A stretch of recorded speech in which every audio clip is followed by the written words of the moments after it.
Krazy Crafters! We're so excited to have you for the Krazy Krafter Box Fall Edition. Fall is my favorite time of the year, in case you didn't know, and I'm super excited to work on craft projects for the next 4 to 5 hours, all about fall. Yes, so we're going to explain how today is going to work, all the supplies you're going to need, and then we're going to jump right into our first project. Yes, so before we do that, I am Kara. I'm Jackie. And we are the hosts today of your Krazy Krafter Fall Edition box. And I have to say, this has been one of my favorite boxes. I did peek, but I think I'm allowed to peek. It did say no peeking on those instructions. How many of you peeked? Let us know. If you're watching live today, let us know if you just couldn't wait and you had a peek at the projects. So how today is going to work is we're going to be creating how many projects together? 7. Seven crafting projects. Some of them are cards, some of them are home decor, some of them are little gifts, and we're going to walk you through every single project together. We're going to unbox our Krazy Krafter box in the beginning, but before we do that, you'll want to make sure you have a few crafting supplies on hand. So, you need a paper trimmer, scissors, adhesive, tweezers. So what kind of adhesive? We like to use our Tombow dot runner. I forgot what it was called for a minute. Yeah, so you can use a dot runner, you could use liquid glue, you could use a glue stick, you could use score tape, whatever you want to use. We love our dot roller, so primarily that's what we'll be using. Yes, so tweezers, alcohol-based markers. Did I say paper trimmer yet? I think I did.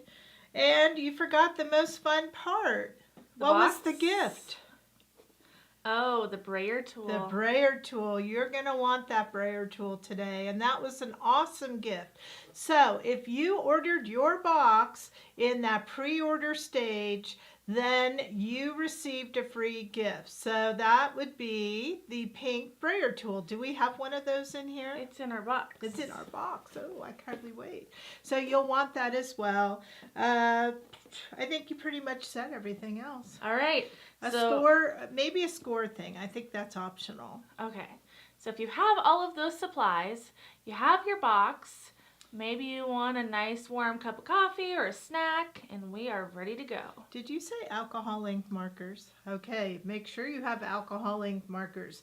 Yes, so I'm ready to go. Can we unbox our box? Okay, so that's the very first thing we're going to do. So let's go ahead and unbox our box, and we can all do it together.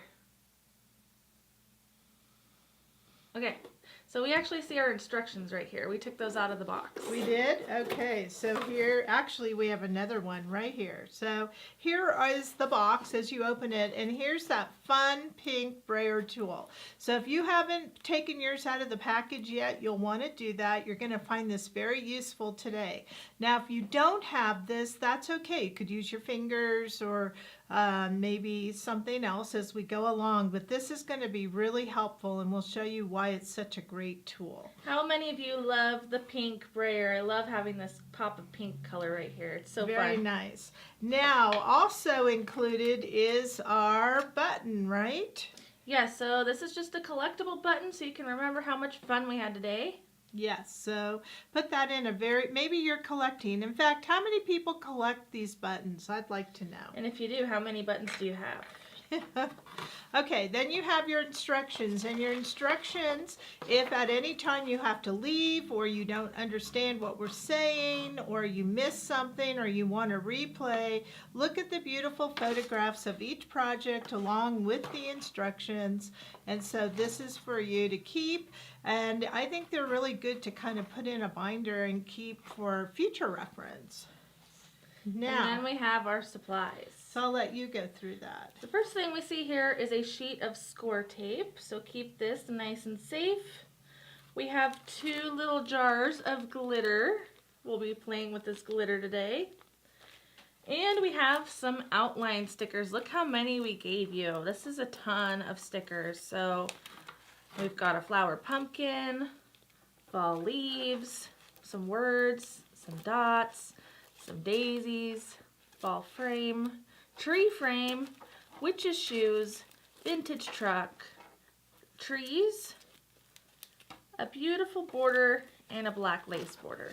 That's a lot of stickers, isn't it? It really is. And then we see these are all of our kit contents right here. So each bag is for a different kit. And we'll let you know which bag to grab at which time, right? Right. And then at the bottom here, we have some glitter paper. We're going to be using this in all the projects, I think. Right. And then is this just... Nope. Yep, they're all kits. Those are all kits. Okay, so that's what your box is full of, really interesting things. And we're going to get started, as Jackie said, with the first project. So we're going to tell you what to grab, then we're going to give you just a couple minutes to do that, and we'll be back. So before we go, let's see what we need. Right, Jackie? Okay, so our very first project we're going to be working on is the tree frame card. So we'll be making this, which means we need the tree frame outline sticker. We'll need that gold holographic border sticker, those metallic gold mini dots, our microfine glitter paper. And we need the kit, right? Yes, we need the corresponding kit. And you'll see it has a chipboard window frame on one side of the baggie. So you'll need 5 things to complete this project. One more time. Tree frame outline sticker, gold holographic border, gold mini dots, glitter paper, and the kit. All right, do we need to take a break? It's up to you, Jackie.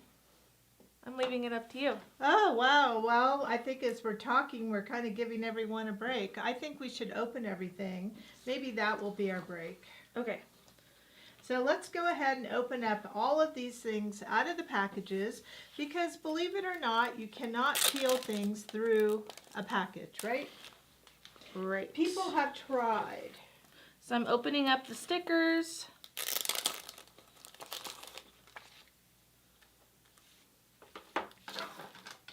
And we're opening up each of our stickers now. Some of these will be universal stickers like the border and the dots. So we'll be using those throughout the project. And then let's open up our kit.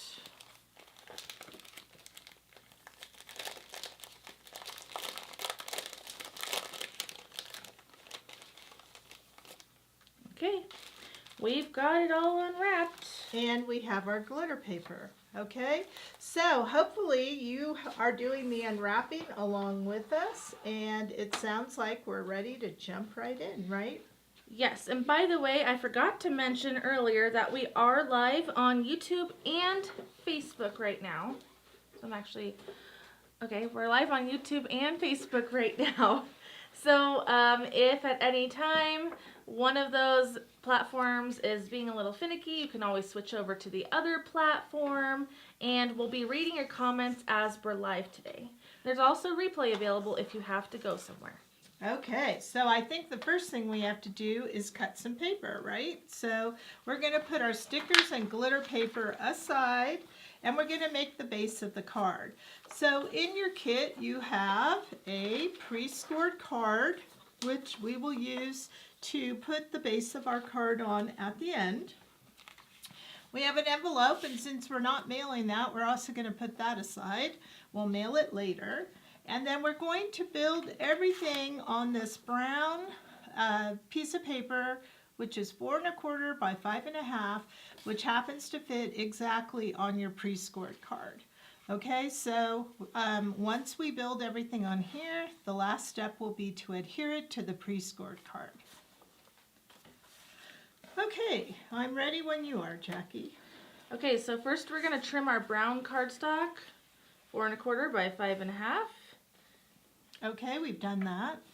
Okay, now we're going to trim our orange striped paper to 4 inches wide by 2 1/4 inches tall. And notice you want the stripes this way, so let's just check that. So what was that again? 4 inches. It almost looks like it's been done for us. Okay, 4 inches is done. By 2 1/4. All right, so it looks like we're going to have to cut the 2 1/4. And if at any time you need those dimensions, they are right up here in the instructions. This is what I'm reading right now. Okay, trim the brown graph paper. That would be this paper right here. 4 inches wide. Okay, done. 3 inches tall. And done. No cutting necessary. Okay, I think that, oh, we have a couple more cuts. Brown bag paper we're going to trim to 3 1/4 wide. All right, 3 1/4. There we go. By 1/2 inch. And 1/2 inch. Which you may not be able to see right now, but it's going to be 1/2 inch tall.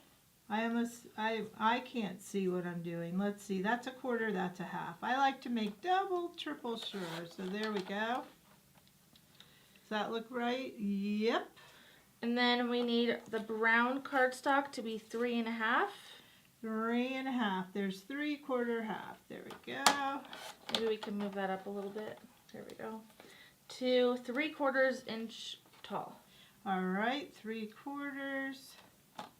One thing I like about this trimmer is it has the 1 inch and all the 1/4, half, 3/4 on this side, so I could kind of go that way. I really enjoy that.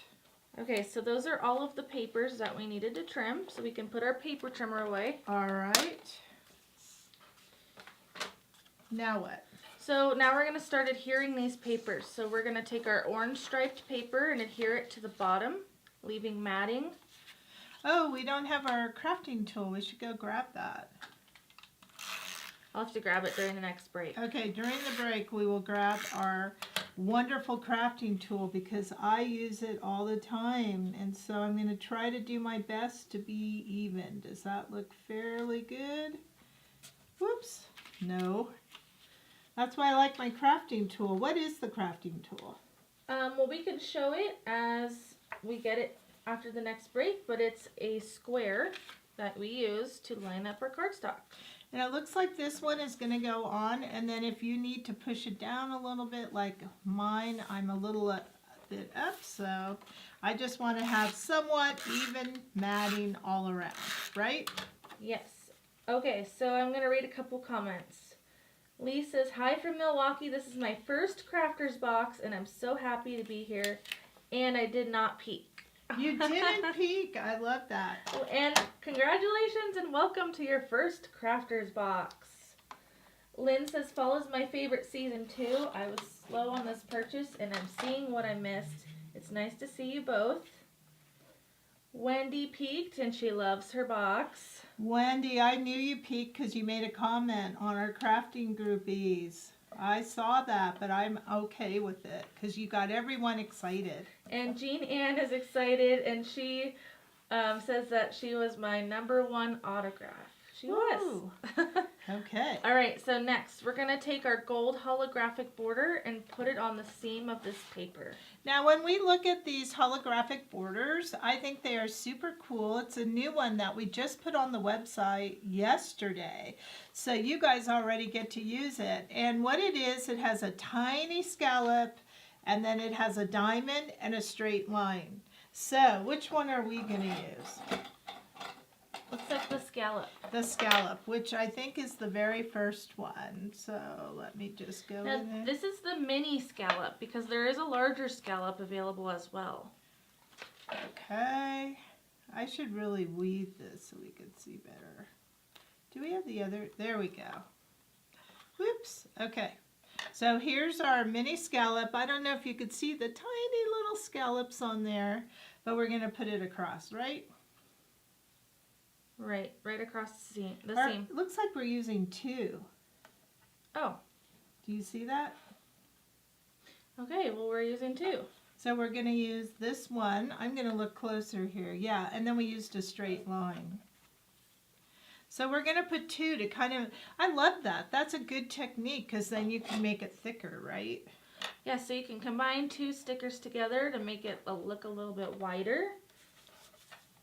Okay. So now I'm going to go in and I'm going to look for the line, which I am sorry, I am going to weed this. So I'm getting rid of all the parts that I'm not using. All I did was put back the corner so I could see better each of these.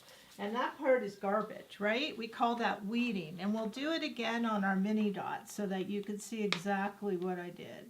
But it's much easier than for me to see which one I want. So this one here is the straight line. I love all of these. This is one of my favorite borders. Am I in the screen? You are. And look how just by magic it made it nice and a nice thick border. Isn't that neat how that happened? It is. Now I have to say I'm loving the colors on this card. Orange, brown, gold. It's very fall. I'm ready for fall. I even wore a fall shirt today. The color. Okay, so we did that. Okay, so next we are going to... By the way, I'm saving my extra piece by putting it on the side here so that I could use that line again. We're going to adhere these two pieces together. So this on here. Okay. So we will take this piece. I don't know where I'm at here. Here we go. And we're going to put it right in the middle of this piece.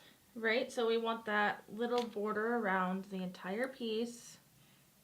Which we call matting, right? Okay.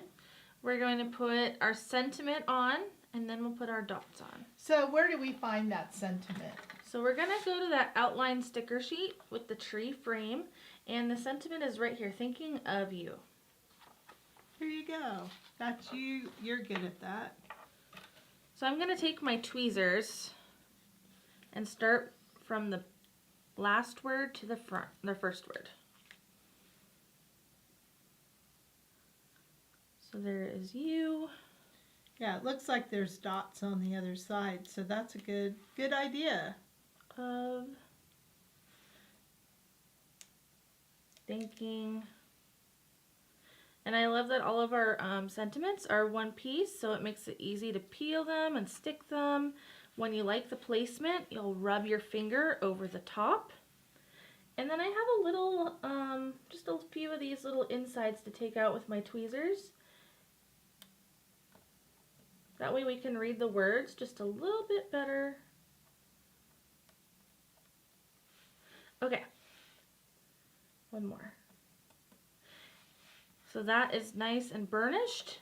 And then next we're going to take our gold metallic dots and put them on the left side. Now I noticed you said metallic. Is that different than we normally have? Yes, these are not holographic, which means they don't have that shifting rainbow effect. They're just shiny. So we're going to do 3. So I think we were going to weed that and show how that works. So in order to weed your sticker, you're going to fold back one of the corners and grab the background and peel it off. Now this part here, can you do anything with it? You can save it if you want to, but most of the time we just throw it away. If you have any clever uses for that, let us know in the comments section below. Okay, so my dots are a little crazy there. And then we're also going to add 3 dots up here in the right corner of the card base. This is already looking like fall. The colors are really outstanding, don't you think? Yes, I did say that I like that brown, orange, and gold. I know, it's just so fall. I love it. Okay, so we may, should we put this down so we kind of know when we put our frame where we want it? Okay. Okay, so it looks like it's about 1/4 of an inch from the bottom of the orange and centered. How's everybody doing? Are you keeping up okay? Don't, this is supposed to be fun, so if you feel like you're being rushed, you can watch or you can stop us and then replay it. Whatever. You want to have fun. I'm going to hop over on YouTube and see if there's any comments on there. Betty says that she uses the background of the weeded dots on cards. So I think the next thing we should do is alter our chipboard frame. Yes, so this is white chipboard. It's a little dirty looking because it was cut with the laser, and you should probably wipe that off with a paper towel, or I'm going to use my pants. And then we're going to grab an alcohol ink marker. Now I think we're going to go ahead and use, let's see, I want to find E28. Here it is, E28. So I'm going to use a light brown. Now, if you're not sure, of your color, if I put this on a piece of paper, I'm just going to kind of use this cardstock, you could kind of see what that looks like, and then it should be similar on our frame. So let's check it out. So all I'm going to do is color. So does this hurt your marker in any way? No, it does not. So we're making it look like a wooden window. Now, what else can you do besides using an alcohol marker? You can use an ink pad. You can use any medium that you want, really. You can even add glitter to it if you wanted to. Paint, so many different options. Yes, so if you use your ink pad, you could put the pad directly on it, or you could use one of those daubers, or what are those things on the handle? I don't use them. Those sponges, that everybody the brush. sells. It's a brush. Oh, it's called a brush. They make those distressed background looks. Right. Okay, so there's that. And I'm going to let it dry a little bit, and I might go over it one more time, but I'm going to see. But it's just kind of soothing, but definitely makes it look more like a window, a fall window. Of course, if you have white windows, you might have to paint that white if you wanted white. I'm not sure white would look good on this card. What do you think? I like the brown. Okay, so I can't believe it. We have 15 viewers on YouTube right now. Wow. Hi, YouTube viewers. Hey, YouTube. So I'm going to read a couple of their comments. Kim did a quick peek. Anita says she peeked at the box and then saw the message that she wasn't supposed to, so she didn't look very closely. And Suzanne has collected all of our buttons so far. Wow, wonderful. Now, why did we say no peeking? Because we want it to be a surprise for you, and we want to craft together. Yes, we want to do it together, so we don't want you to go ahead, okay? So here we are. This is our frame, and it's dry already, so you can't touch it. Alcohol ink dries immediately. And we're going to put this aside as we work on what's going to be behind our window, okay? So that's what's coming next. We're going to grab our glitter paper. All right, and here it is. Okay, so all of the glitter paper from Krazy Kreations is handmade by the Krazy Krew. So what that means is we need to take an extra step and burnish or rub it. Now, I think Kara likes to use the brayer tool on it First, and then I like my fingers. but there's nothing like using your fingers because there's natural oils in our fingertips that will pick up the shine and the sparkle of the glitter paper. So you can go in circles, you can go side to side. I also read a really good tip on here, and I'm not sure who it was from, but they said that they like to use two different brayers, one for glittered projects and one for non-glittery projects. I thought that was a good idea. Yes, to clean your brayer, all you need is a Swiffer or something like a microfine cloth, and the glitter comes right off. Now this burnishing step is one time, so once you've burnished, you don't have to do it again. And the oils in the fingers did make it come out more, as you can see from Jackie's DNA is now on here. So I'm going to put this over here. All right. Okay, so next we're going to need our outline sticker. So we're using the tree frame outline sticker. This is such an easy one to peel. So I'm just going to peel the corner, and the frame is what makes it easy to peel. And it's also going to make it easy to cut out. Now this is one of my favorite stickers, and it's very often overlooked by customers online. But what I love about it is we're going to give it a fall background, but you could give it any season background. So by just changing the background colors, right? Right. Okay. I flubbed up a little bit here. So I recommend pressing your sticker down first and then brayering it so it doesn't go out of shape. So you're brayering it just in this instance to give it a good, fix on the glitter paper. But with other ones where we're going to color inside areas, it's a good way to give it extra pressure so there's no bleeding. And we'll point that out as we go, right? Yes. So let's see what color markers we'll need for this sticker. I'm reading the instructions. Well, we need E28. So we're using our Right Art alcohol markers. You can also use Copic or any other alcohol-based marker, but your colors will be a little bit different. E28, E40, Y07, YR01, YR18, and R17. Now usually when we color, we're going dark to light. Now this is a little bit different because usually we're coloring section to section. This is more of an ombre effect. So there's going to be lots of colors. We can see red, orange, a light orange, yellow, and brown. Yep, so let's get started. You could do it since I did the original. This is like a test for me because I didn't color this one, so now I'm being tested to make it look the same. So you started with brown?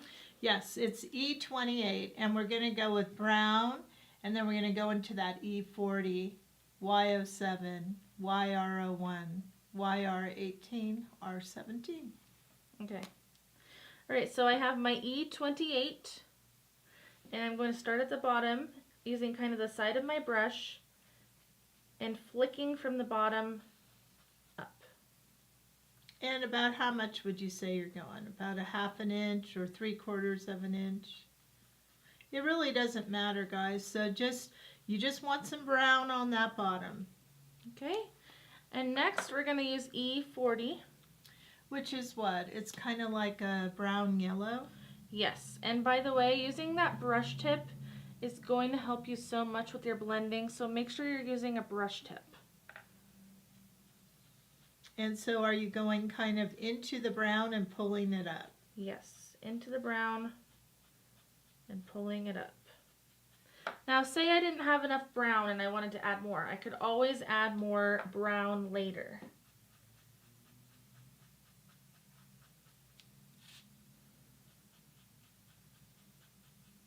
Wow, that's looking really cool. All right, next color. Y07, which is kind of a very golden yellow. It's not a bright yellow. Do you know what I mean?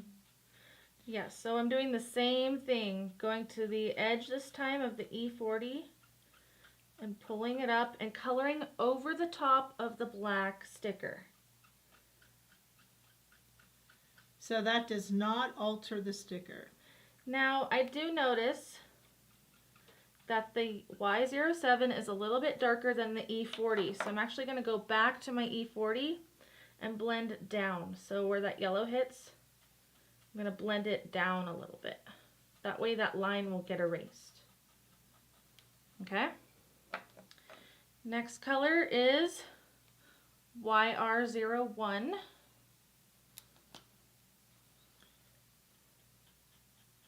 And that's kind of an orangey, it's called yellow red, so it has some yellow and red in it, which is kind of a very light orange. So I'm going to the edge of that yellow and just going up. I'm only coloring in one direction, up. But now I'm going to go back to my yellow, Y07, and I'm going to get rid of this line on the orange by doing a few down strokes.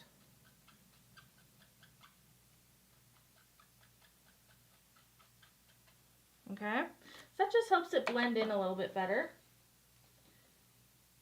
And next we need that YR18. Now this is going to be a very dark orange. So going to that line where that YR01 is.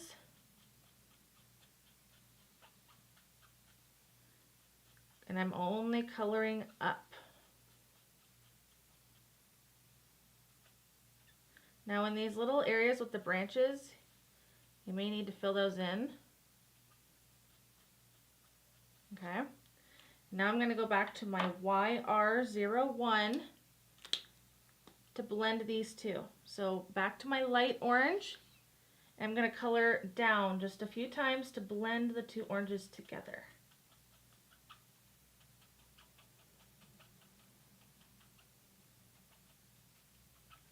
Okay. And last but not least is red.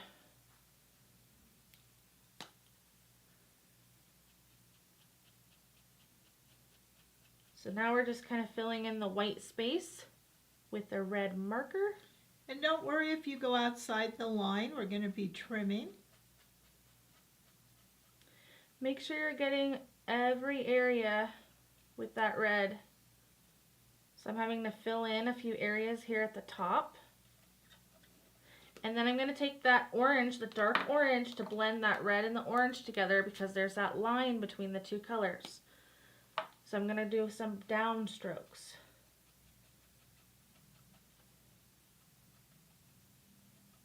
How pretty. Now I noticed the way that Jackie colored, they're both beautiful, but she went across in lines, and that's perfectly fine. But notice with mine, I kind of did little dips and tricks. So either way is okay. There's no perfect way, but the most gorgeous part is look how those colors all went so well together. So we do have a question, and I'm not sure that I understand, but I'll read it out loud. Why not color the background first? You can. So I think what they're saying is color the background, then put the sticker on it. Oh, so gotcha. you can do that, absolutely. But why? I mean, I like to be able to see my points because I want to know that I have all the colors inside the frame. So there's nothing wrong with altering your paper with alcohol inks and making something pretty and then putting your sticker in the area that you want. Right. Okay, so now it's time to trim. And this is a fairly easy trimming because it's a square. So we're going to go ahead and we're going to cut. Okay, so there is a request if we could slow down a tad, but we want to make sure we get all of these projects done within our time frame today.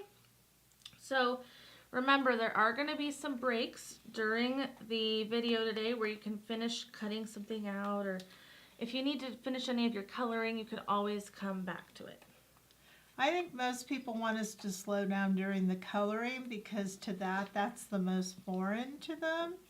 And so we'll try to do that. But remember, pause us, maybe follow as an instructional thing, and then try your coloring later.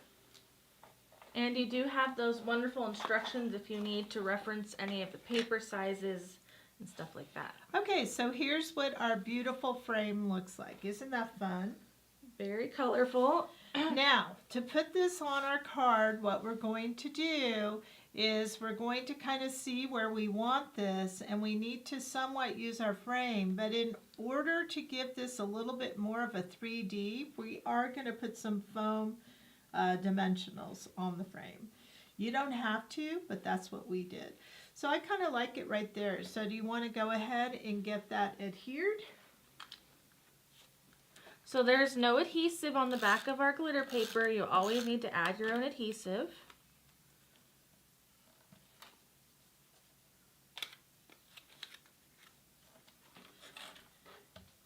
And then I'm turning my frame over. Now there's no top or bottom, so either way it could be the top or the bottom. I'm going to turn this over, and I'm just going to move this for a minute. And I'm using these foam strips, and they're nice long strips of foam dimensional, but you could use foam dots, whatever you want, or you could put it flat. Now, do we sell these foam strips? We do. So we have them in our adhesive category on the website. We also sell them in dots, squares. I just like it for adding that little bit of dimension when you need it. Don't you agree? Yeah, and I like the strips. They're easy to peel. They're long and they're flexible. Now, I'm not going to put any here in the middle, so I'm just kind of putting now one at the top, one at the bottom.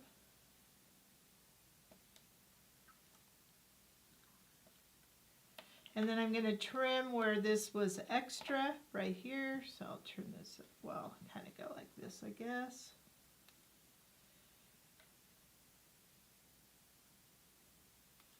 All right. Now what we have to do is remove the protective layer off of our foam dots, or strips I should say, because it won't stick if you put it like that. Now these picture frames were laser cut. We don't have them for sale individually on the web yet. We'll probably put them as a download SVG. Okay. Now it's a matter of, putting this over the picture. Now I got to tell you what I have found with foam dots. They're not real forgiving, so you kind of want to make sure. So Jackie, I'm going to count on you because you have a better angle. How does that look? Looks good from here. No black showing off the frame. There we go. And I love that the tree is offset. Look, this one's this way, this one's this way. I think that's cool. What do you think? That looks really good. So that completes our very first project. We made a card together. Don't forget to adhere this onto the card base. Yes, so now we're going to take our card base. We might as well do that. Remember, I did a little tester of my marker. So that's why I have something on it. And you don't really want to do that because on the other side, your alcohol ink marker will bleed through. But I plan to go ahead and cover that up with another paper on my own. Okay. And there we go. All right, so like I was saying, we've made our very first project. We have some really fun news for you. If you liked this card, first of all, we would love to know if you liked this card. Second of all, if you did, we're actually going to be offering this as a card kit on the website. So if you want to make 3 more cards, it'll be $13.99 and it will make 3 of the same card. It's a perfect card to give somebody for the fall season. Is that up on the website already? It is. It's under new products. Okay, so you want to go to new products. You're probably the only one who knows about it because you're doing the Krazy box, and you'll want to go to new products and purchase or put that in your shopping cart because it is kind of an exclusive type thing. Exactly.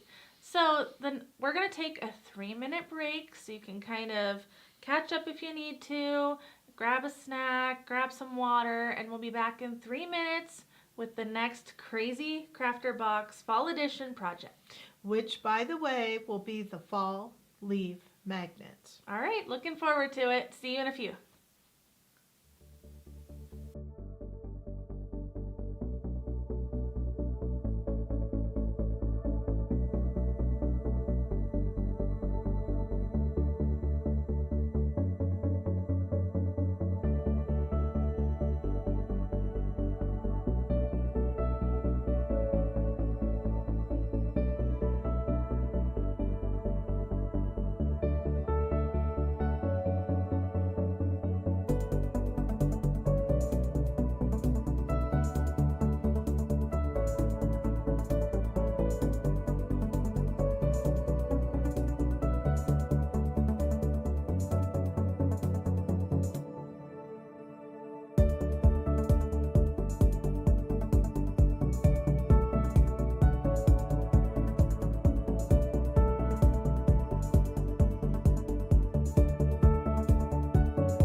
Welcome back, Krazy Crafters.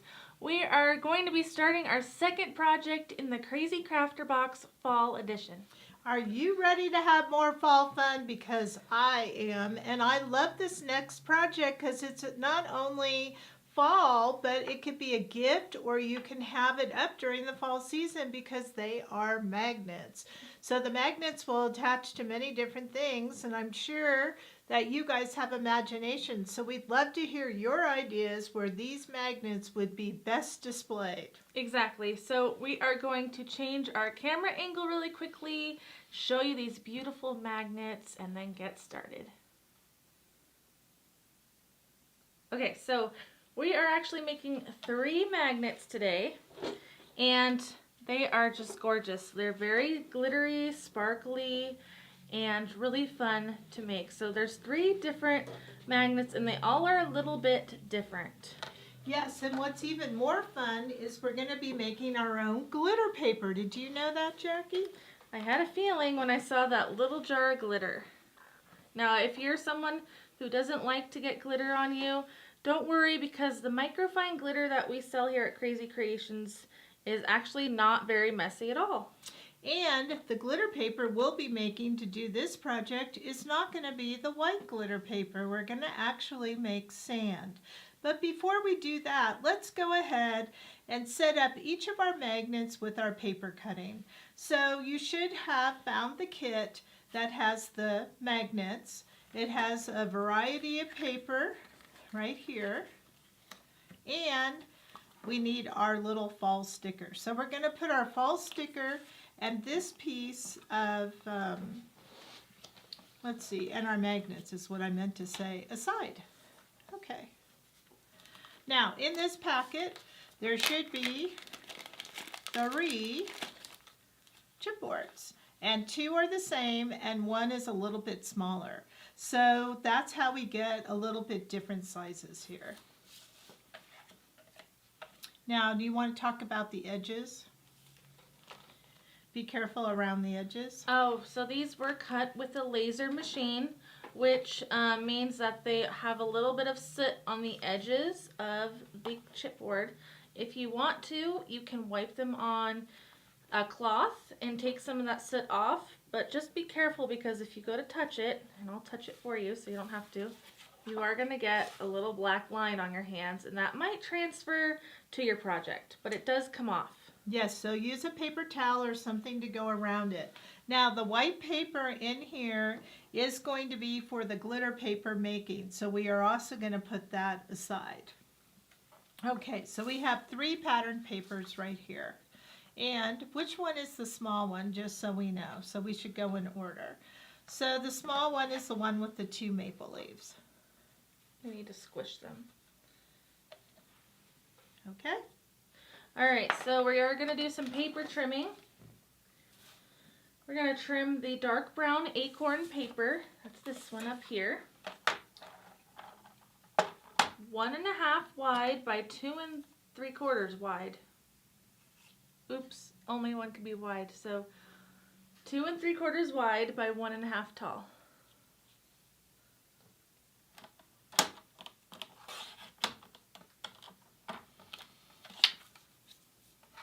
And this paper doesn't have a direction, so you don't have to worry about that. Right, so I'm trying to get in the camera, so 1.5 by 2 3/4. Did I do it right? No. So somewhere I got mixed up what you said. Do we have a ruler in here? Do you have... I was just reading, so let me see. 2 3/4. Yeah, so I must not have gone 2 3/4. But it should be 1 3/4. Okay, well, we gave a lot of paper. So can you say that again? 2 3/4 by 1 3/4. All right, there goes Kara's first blip. I'm known to do that. Okay, the next one is the fall leaf paper.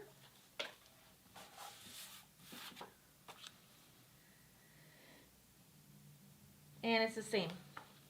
Same size, 2 3/4 by 1 3/4. Okay, so make that correction on your instructions, please. go. And I don't see the third one here. So let's just measure. So the light brown acorn paper is going to be 2.5 by 1 3/4. All right, 2.5. So it's only a quarter, 1 3/4. Yes. So it's only a 1/4 of an inch difference. All right.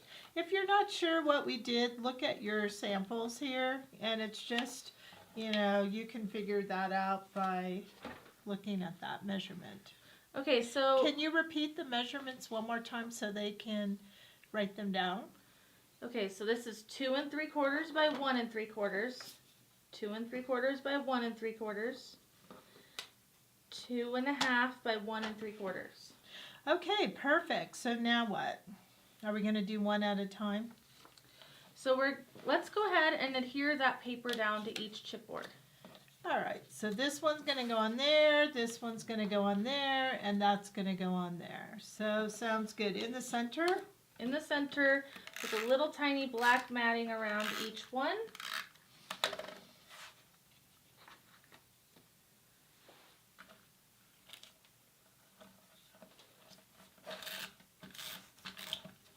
I love this paper. This is the Krazy Kreation Autumn Breeze collection that we did. Did you do that? I wanted you to put it on there, and that didn't happen. No, I don't roll like that, but we'll make it happen now. Okay. Maybe I should put that down a little bit more. What's next? Next, we're going to put on the border sticker. Okay. So this time we're looking for the gold holographic border sticker, and we're going to be using the diamond shape. Okay, so let's look for that diamond shape. And it looks like it was right next to the scallop. So it was the second one in. And look at that. I just love that there's 3 different ones, don't you? And I think you have 2 together at the bottom. All right. So we're probably going to need at least 1. And let's go ahead and start putting that all around. So right on the edge of the paper where it meets the black chipboard, we're going to be decorating the whole outside. So I like to go top bottom. I just find that that's the most helpful for me. But you could do it any way you want. So I'm doing the smallest one first. And I'm going to do side to side now. And I'm not sure I'm going to have enough to do the other side, but we'll find out. It looks just a little shy. But what I love about this is I can patch one in as I get another piece. So I'm going to go ahead and put that down, and I will find an extra piece as we go. You don't have to be that way because you have a lot of stickers or borders, but that's what I'm going to do. Look how pretty that is. Do you want to admire that while I'm grabbing the next one? Well, it does add a lot of sparkle and shine to the project, which is really fun. Okay, so here's another one that just kind of made halfway. I'm just going to go ahead, trim this off.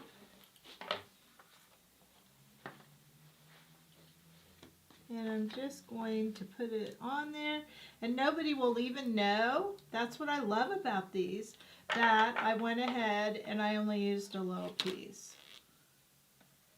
Okay, one done. Look at that.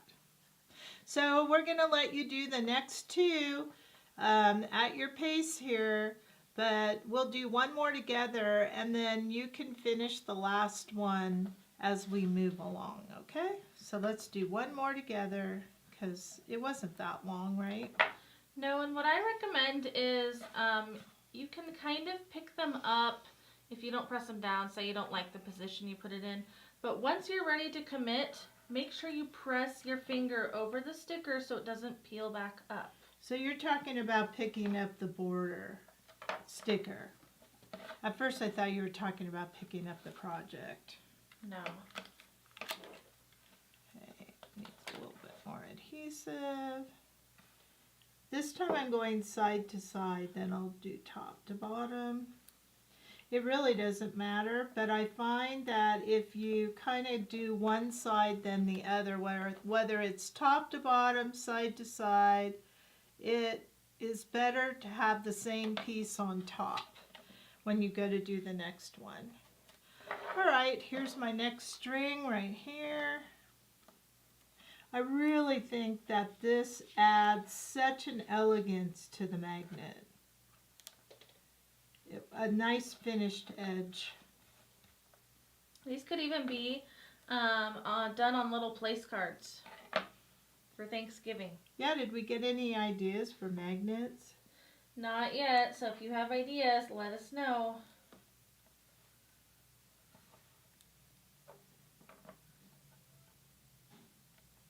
All right, there's that one. Should I just do this one? Let's just get it done. We're crafting together here.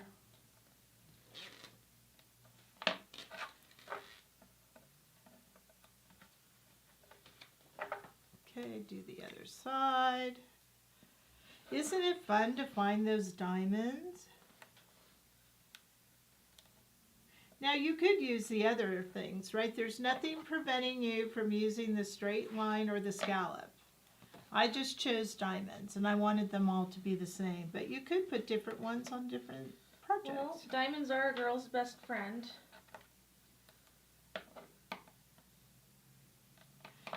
Okay, Marilyn. Well, now I have my own diamond, so. Okay. All right. And there, we got all three. I don't think that took very long at all. What about you? Not too bad. Okay, so let's go ahead and add some of these dots. We'll just add some embellishments to them. I can never tell if we're in the camera or not. It's hard. So we've got our metallic dots. We're going to use our tweezers and add 3, 3, and 3. All right, so here we go. 1.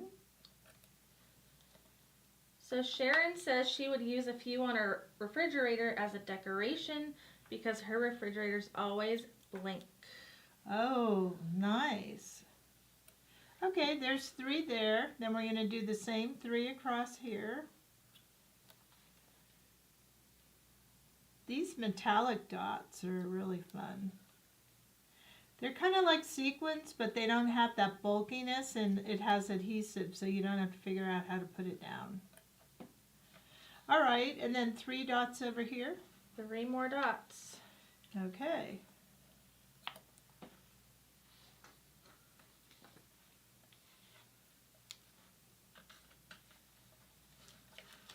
Very good.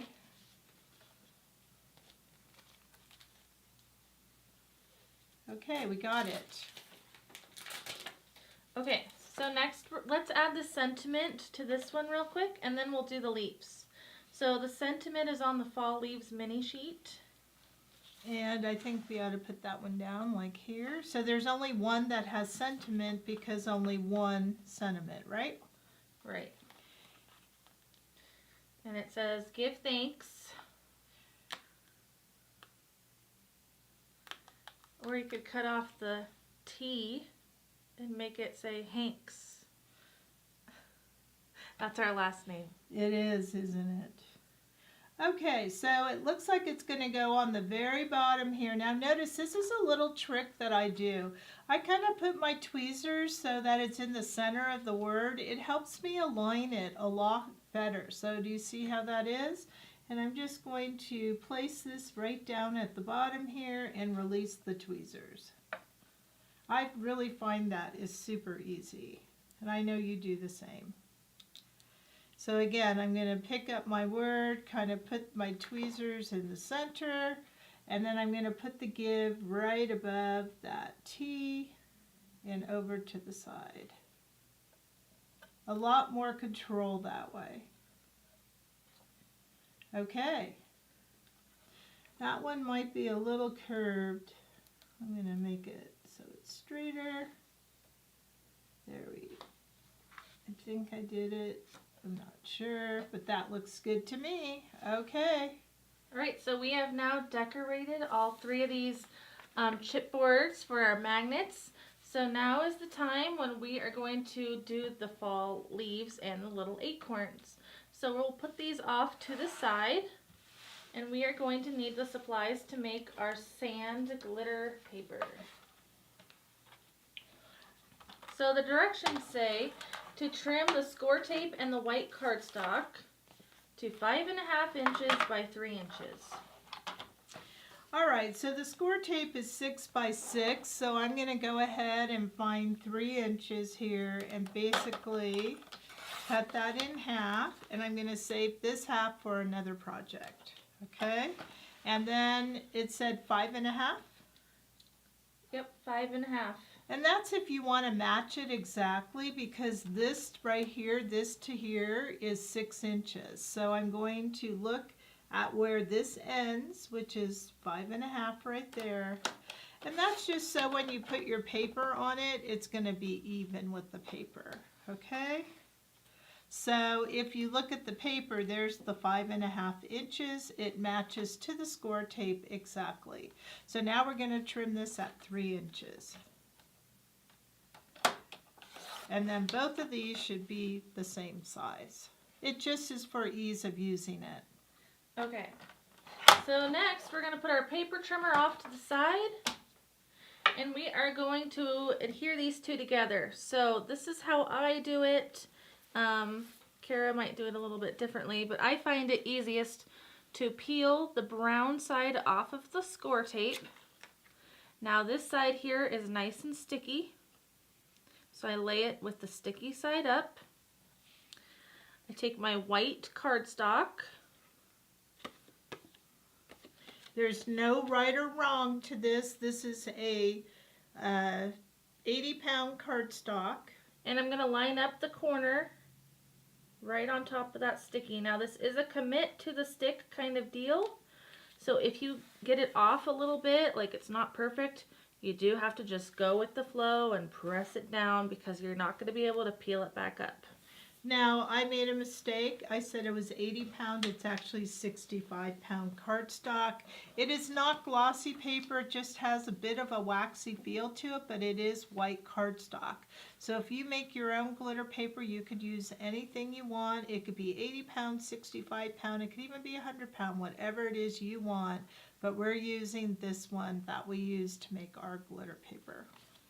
Okay, so the next step is we're going to take, we have a little tidy tray here for our glitter. So I'm going to take that sand glitter. Now that is the gold one, just so you know.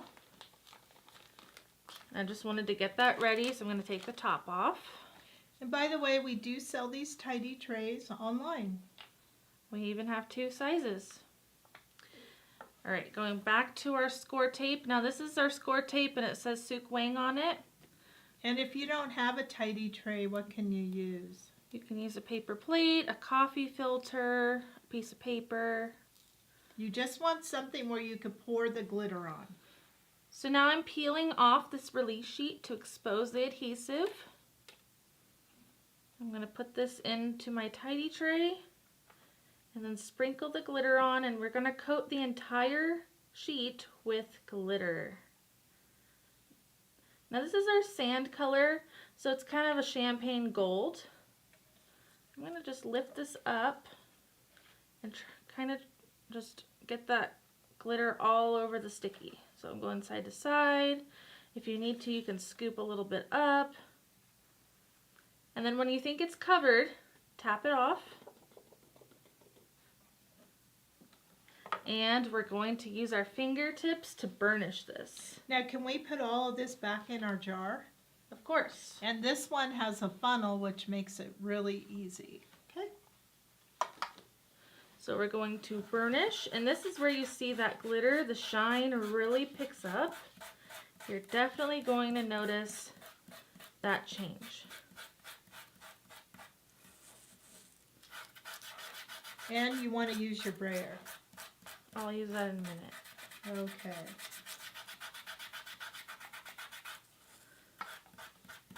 Okay.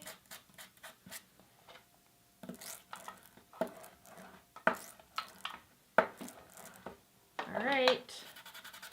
You know, I think it's worth noting how very little glitter was used. You know, we have just made Krazy Kreations glitter paper. Wasn't that easy? super easy. How did you guys do out there? Now, to clean up any little glitter flakes, you could use a Swiffer sheet or a paper towel. I usually use a wet paper towel if I don't have a Swiffer sheet, but the Swiffer is the best. So now that we have made our glitter paper and burnished, we need to use our outline sticker sheet for the leaves. So we're just going to peel and stick. And we're using every leaf, and it looks like every acorn. And you just want to position them so that they all fit on the sheet. You could even hang the stem off of the side of the glitter paper so you don't have to cut that out, which I should have done with my other one, but I forgot. So like that. And there's going to be plenty of room for all of these stickers.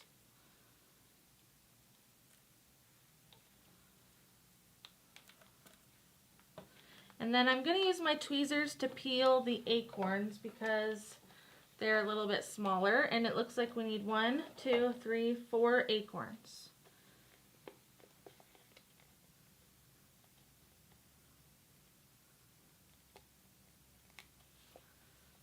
One,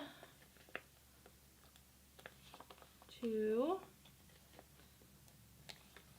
3, and 4. Then I'm going to take that brayer tool. First I'm going to move this one over a little bit. Then I'm going to press. Then I'm going to brayer.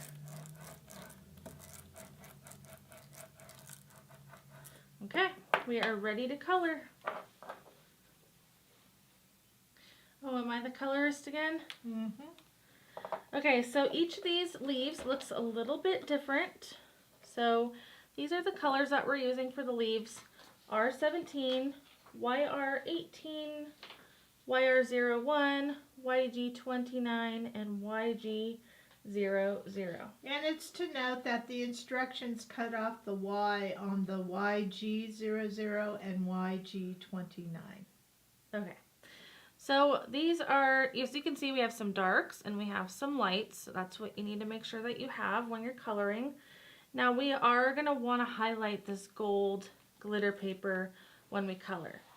So it is going to make it look a little bit darker, a little bit richer. So I'm going to start with my darkest color here, which will be red. I'm going to focus on this leaf right here. And they could all be the same. I like the little bit of red on there. What about you, Jackie? Doesn't that just bring out fall? It is fall. So I'm adding a little bit of red where I'd like red to be on my leaf. Now that could be your choice if you want it somewhere different. Then I'm going to take my orange, YR18, and I'm going to go to where the red ended and drag the color out towards the tip of the leaf.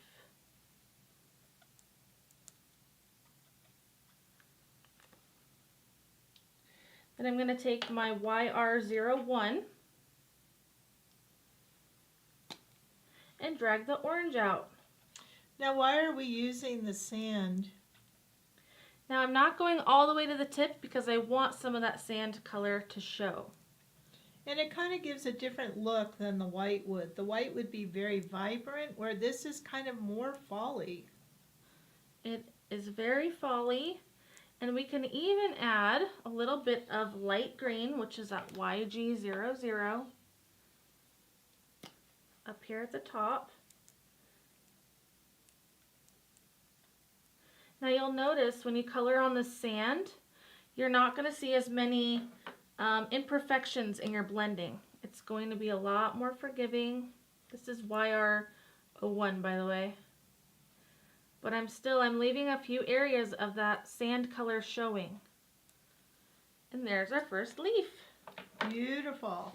So now we're going to kind of do that for the rest of the leaves. And you can use different colors if you want to. And I'm going to hand the comments over to Kara. I see that Sue can't get her glitter jar open. Sue, what's up with that? I don't know what to tell you, but maybe if you had one of those grippers, right? I don't know.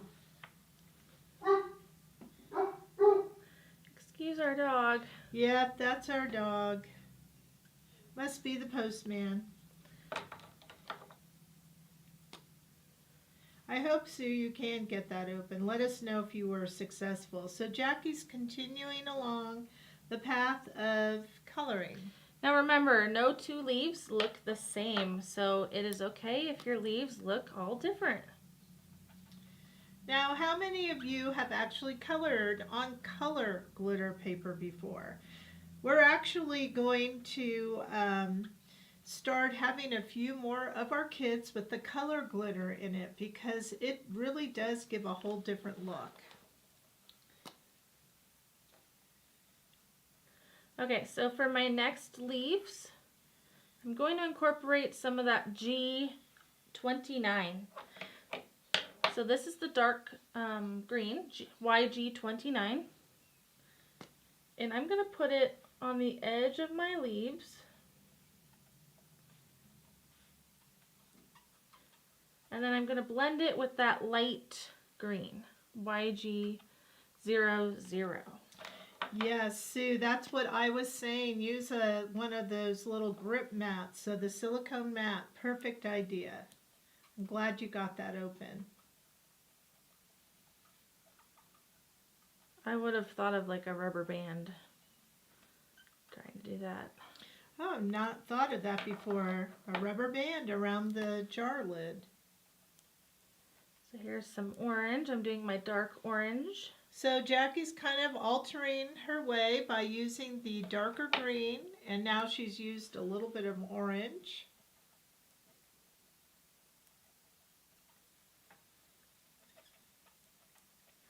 And this is totally up to however you want to color. So what do you think, Elga? Do you like coloring on the glitter paper since you haven't done it before? I'm wondering, because I think it's just stunning.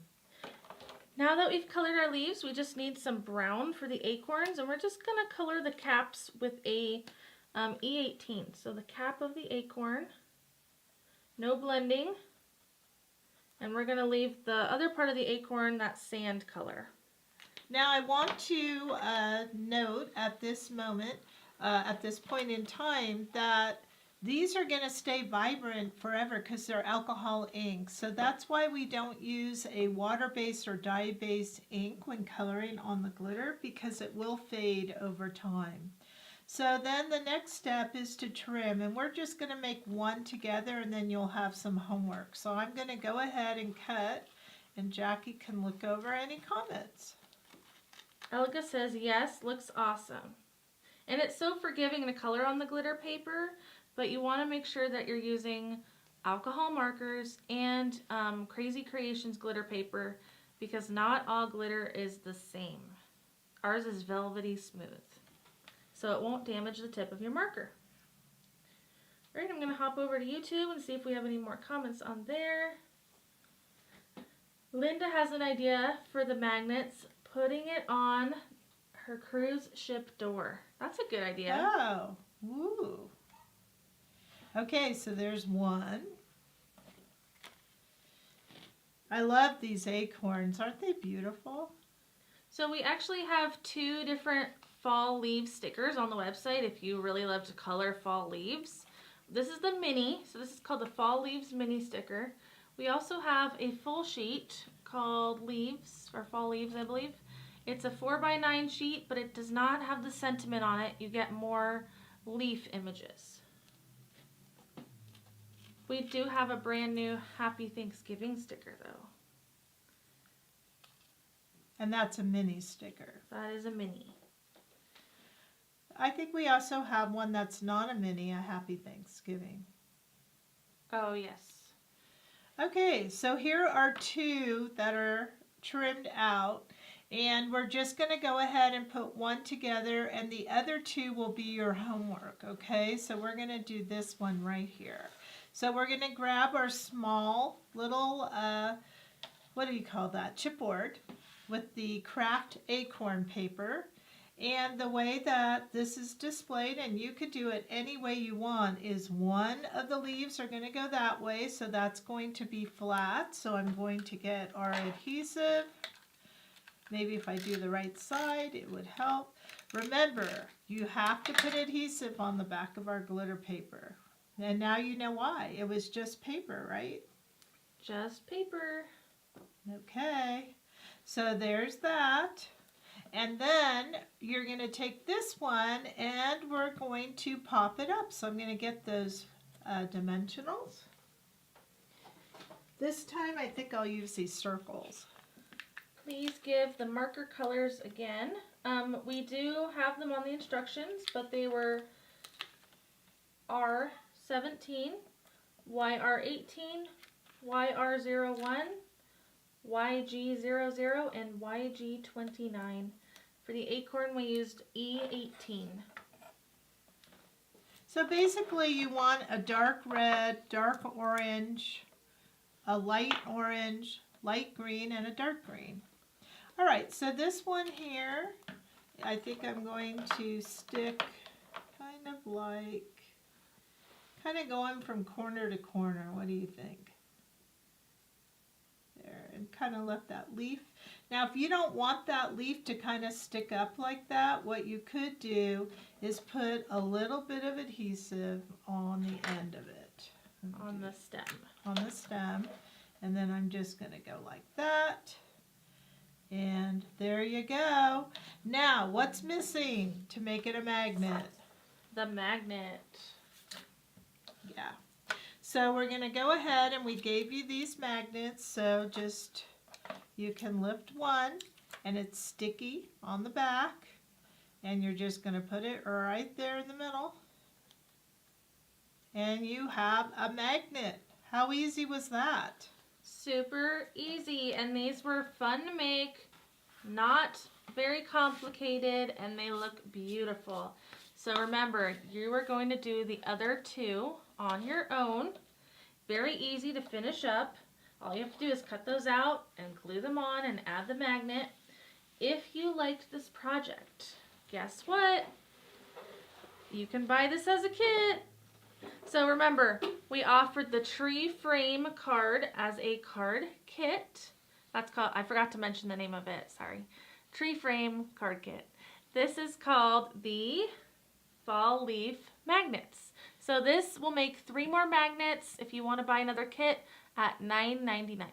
Okay, so just so you know, not every project today will be a separate kit. There's just a few, and it's actually, if you really want to know, the first 3.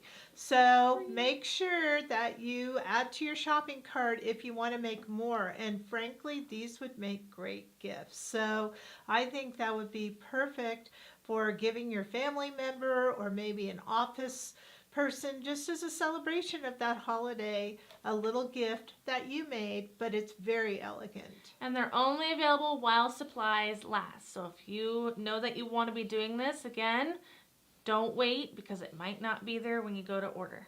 So that was really fun. I love that, and I love this project. And the next one up, I'm really excited. We're going to use an acrylic button, and we're going to continue our path of how to make glitter paper, but this time with a twist. All right, so what kit do we need to look for? The pumpkin. Does it have a blue piece of paper? Or how do we know it's the pumpkin? I don't know. I'd have to go in the box. Okay, well, if you think you can find it, go ahead and look for it. We'll be back in 3 minutes because we're going to take a short little break. We'll see you soon. Don't go anywhere.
Welcome back to the Krazy Krafter Box Fall Edition here at Krazy Kreations.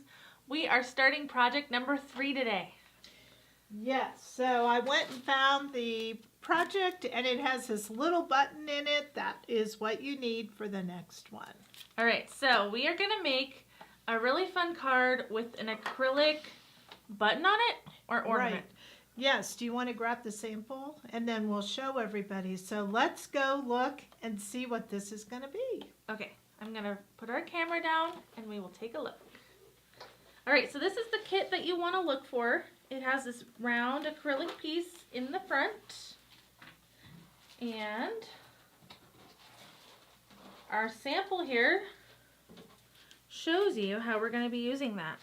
So this piece right here is that acrylic button, and I believe that this is detachable, so you can give this as a gift. Yes, so if you only put a little bit of adhesive on the back and then the recipient can rub it off, and you could either make it a magnet behind the pumpkin, wouldn't that be a cute magnet? Or you could hang it up as an ornament. How cute. And I love the colors on here, orange and teal. So how fun. This is going to be actually pretty easy to make, but something different that, you know, it's just fun to do something a little bit different all the time.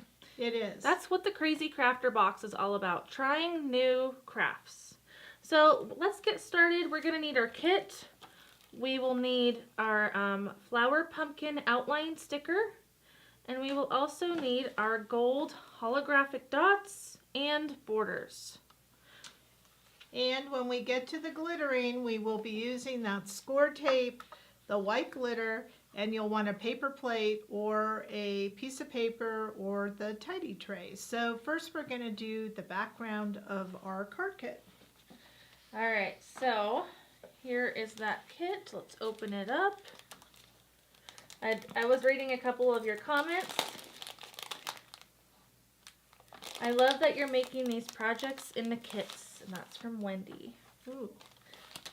Okay, so just so you know, this piece here is the acrylic. It's not a wood piece. It has protective layers on it, so we'll be peeling that off when we get to the acrylic, but this is your acrylic button. I absolutely love that it has the 2 holes, so you can put like a little tassel or something if you want and hang it as an ornament, or like I said, you can just keep it the way it is on the card and put a magnet behind the pumpkin. So many things you could do. All right, so this right here is a piece of transfer paper. We're also not going to use that in the construction of our card. That's what's going to be used with the glittering. So we'll put that aside. This has a shiny side on one side, a paper on the other. Transfer sheet, transfer foil, they're all kind of the same, right? Yes. All right, and then we don't need the ribbon yet. Now, I love this, Jackie, because we are giving a brown bag card, pre-scored card. Nice. So usually we have white. This time we're mixing it up with brown bag. Okay, so shall we cut our paper? Okay, let me read that in the instructions. So fold the pre-scored brown bag card at the score line and then arrange it so that it is landscape orientation.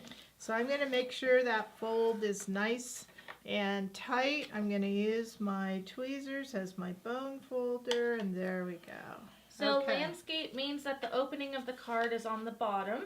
And it's 5.5 wide, 5.5 Yes. inches. Okay. All right, next we're going to trim our blue plaid paper. Now, if you love this blue plaid, it's actually from our Party Time paper collection, but we're using it for a fall card. So we need it to be 5 1/4 by 4 inches. 5 1/4. I love this blue. It's really pretty. 4. Now we need to notate something about our stripe paper. When we trimmed it, we have the stripes in not like that in the picture. They're going to be going up and down. Okay. You could do it the other way. It'll just be a little bit shorter. Yeah, so if you really want it the way in the picture, it is not going to measure. What's the measurement? 4 1/2. So I believe this is 4, and here, let me just measure. It's 4 1/4 here. And we need it 4 1/2. So it will just be a 1/4 inch shorter. Let's just do it that way so it looks like the picture.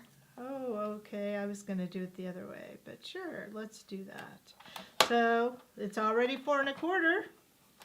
And it says by 2 inches.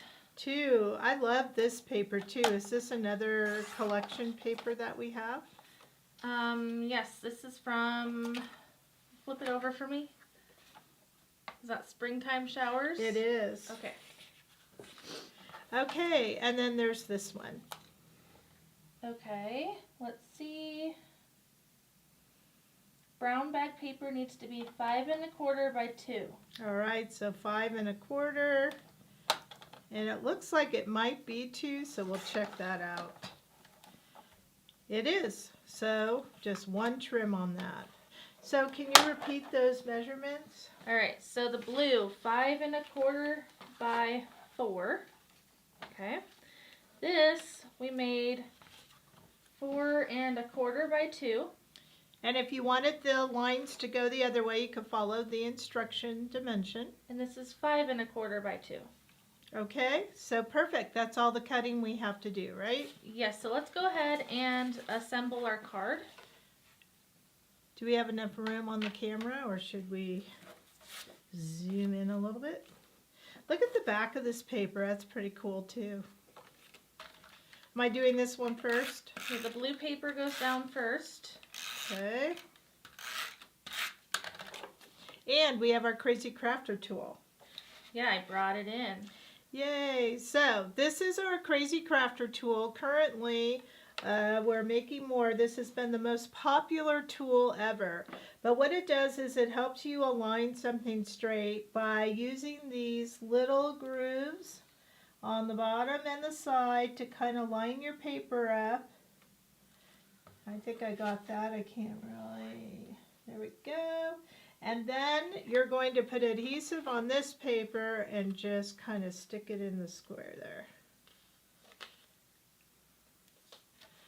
And I didn't have it over enough, but look, it's straight. How many of you love your Krazy, or what is it called, acrylic crafting square?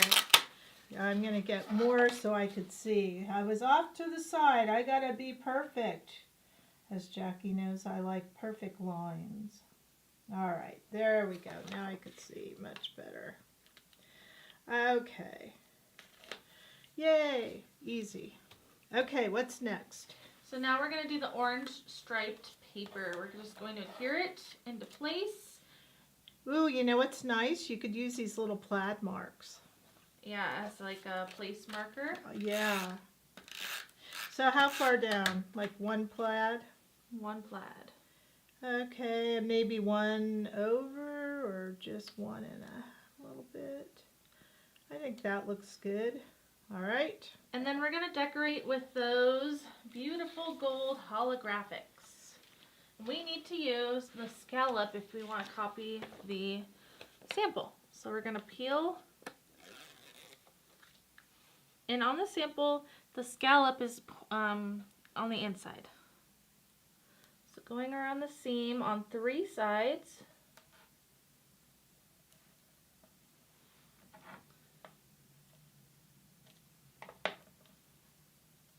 One,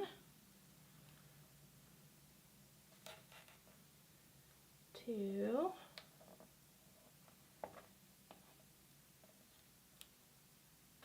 and I don't know if I'm going to make it.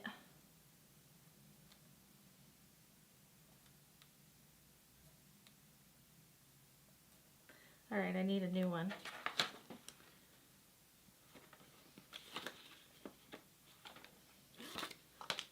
All right, 3rd side.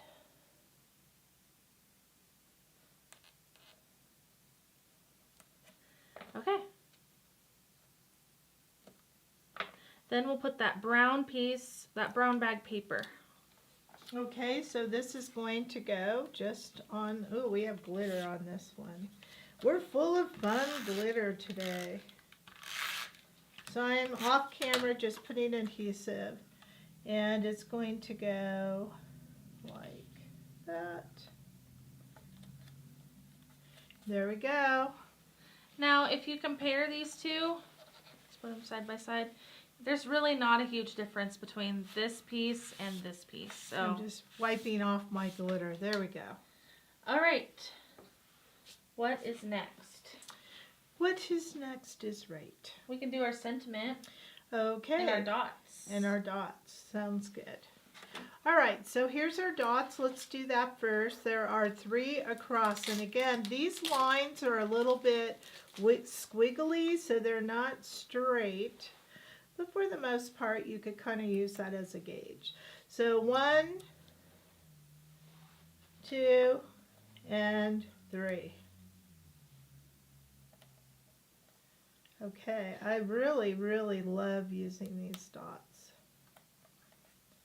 Okay, now the sentiment is found on the mini flower pumpkin sticker. I love this one. I love these flowers. Okay, so it says Happy Fall, y'all. Now the y'all is going to take a lot of room, so we're going to do that first. And frankly, I'm going to weed this one. So again, I'm going to put down the corner and I'm going to gently pull all the excess off so I could really see the images.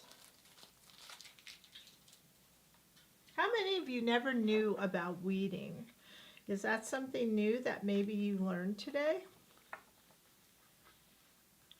Okay, so it makes it a lot easier to just pick up. And you know what's fun is that little apostrophe is hooked. So you can't lose it. You cannot lose it. Okay, I'm going to get that. Like I told you before, I like to have control. And I'm just going to kind of put this toward the bottom. Maybe like that. Yep, just like that. Okay. There we go. And then we need the happy fall. There's fall. And I'm not going to press these down too hard because I want to make sure I like how I put it. And then I will.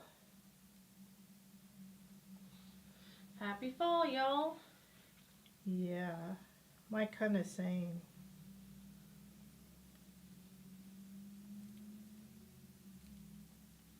Okay. There we go. And now that I like it, I'm going to press it down. I could even go and use my brayer. Okay. So we've decorated the card. Now it's time to do our pumpkins. Well, we could color this pumpkin. Do you want to do that first? Okay. And this pumpkin and these little acorns are on our white glitter paper. So we're going to see the contrast. All right, so that means we need our white glitter paper sheet. We've already burnished it, so we don't need to burnish again. And we're going to peel the small pumpkin.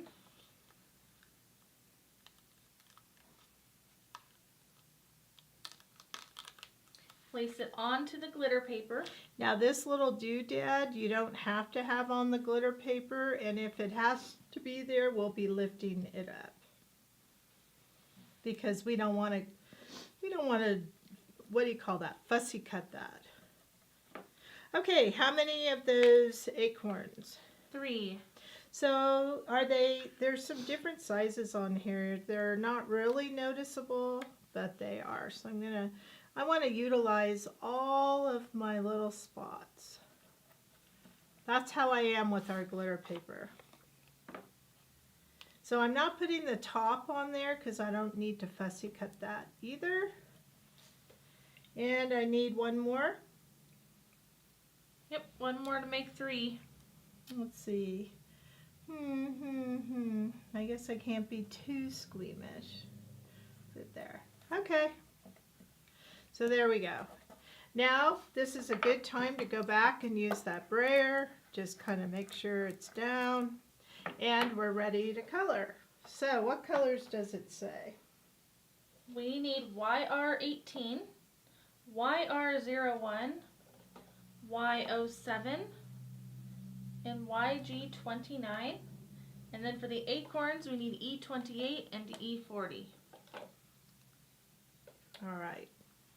So we're using all of these, okay? And they are on your instructions, just so you know. So let's just do those acorns first because they're super easy. To get this kind of gold color, you're going to use a combo of this very light brown E28 and then the E40, which is a yellow-brown color.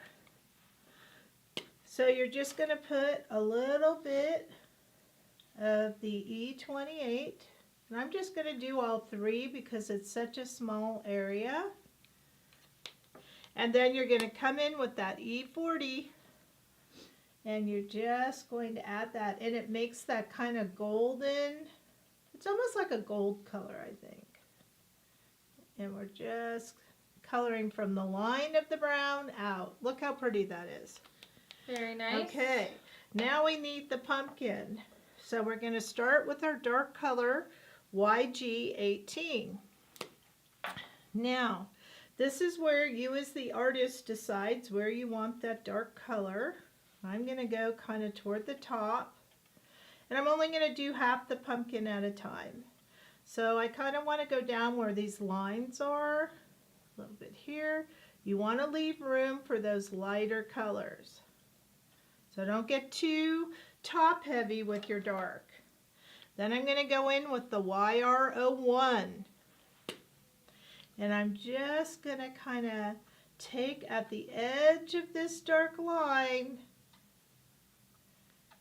and I'm pushing it toward the white glitter to blend that line. So that's kind of how we have it so far, which leaves all of this with the white. And then we come in with our Y07, and we're just going to blend that in. And it gives that kind of orangey, yellowy pumpkin glow. Now I am not ruining my yellow marker by going over the orange, because if I want to clean it, if it has orange on it, I just tap it off on a piece of scrap paper that I have on the side, and I'm back to my original color. All right, let's finish the other side. So we want that dark, and just color right over these flowers. So there's a really good piece of advice from Krazy Krew. She cut a small piece of the white backing from the sticker sheet and put it under the little curly Q on the pumpkin so it doesn't stick to her glitter paper. Oh, good idea. Okay, so I'm now taking that light orange YR01, leaving room for my yellow again, and here I come in with the yellow, which is Y07, and it just gives that beautiful shadow. And it adds that brightness, and that yellowish orange color it makes is really pretty. There we go. Look how pretty that is. I love it.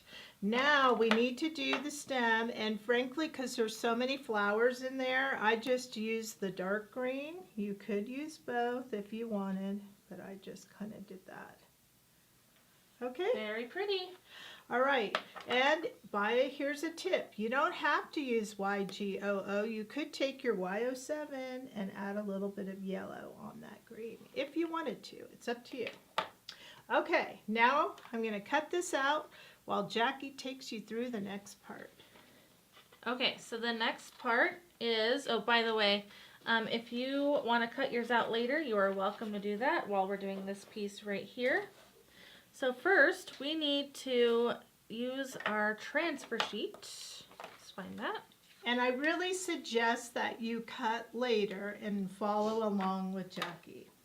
So I'm going to zoom out a little bit for us. So we need to trim our transfer sheet and our score tape to 4 inches by 3 inches. So I'm going to measure this really quickly because I'm not sure. This is 3 by 4. So the transfer tape is already cut for us. So we'll need to trim our score tape to 3 by 4. So let's see how wide this is. This is at 3. So we want to make sure that white seam goes to the 4-inch mark. And now we have a 3 by 4 piece of score tape. So basically you're going to use the transfer sheet instead of the paper like we did in the last one. Yes, so we want to make sure that this transfer paper, this transfer sheet, we talked about it having a shiny side and a paper side. We want to make sure that the shiny side is up. So double check to make sure your shiny side is up. We're going to remove the brown backing from the score tape. And we're going to match it up to the transfer. Now remember, shiny side up. So we're putting the adhesive on the shiny side. Okay. Next, we will need our tidy tray and our white glitter.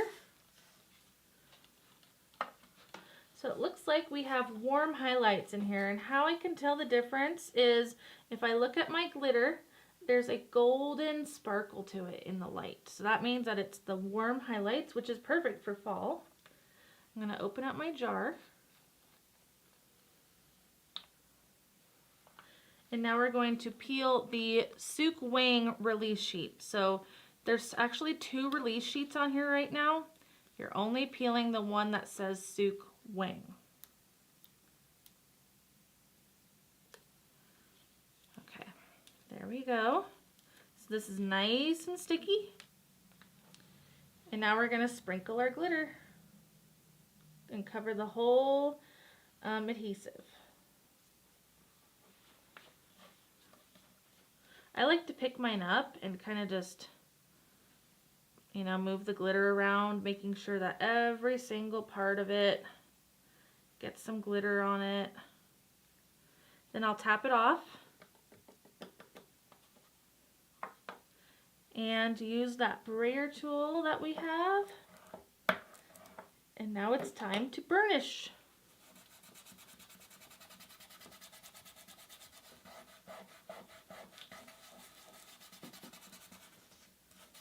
Okay. And there we go. So we've just made our glitter paper using the transfer sheet as the background piece. Now we can take our outline sticker and peel it.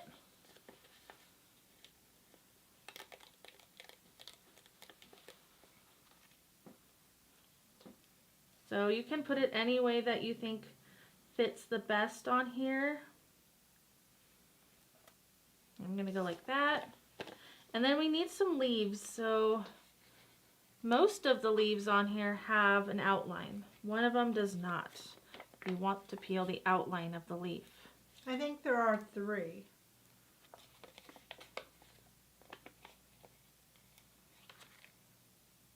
Yeah.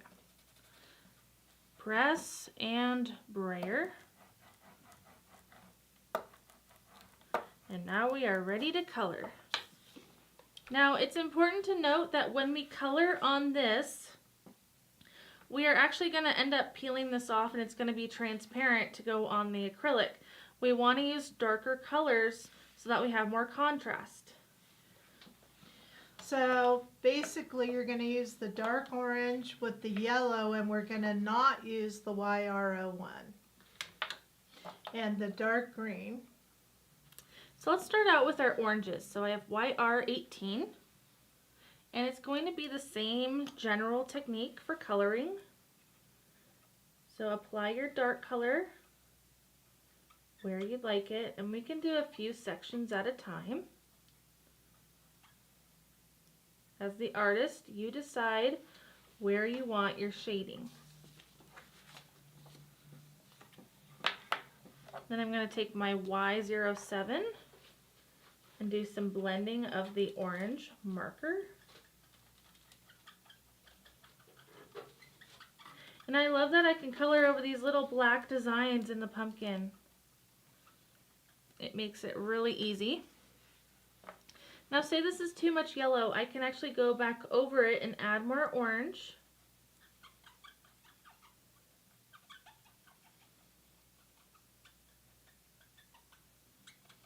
Remember, you want it super vibrant, so when you take that white off the back, it's going to look really colorful.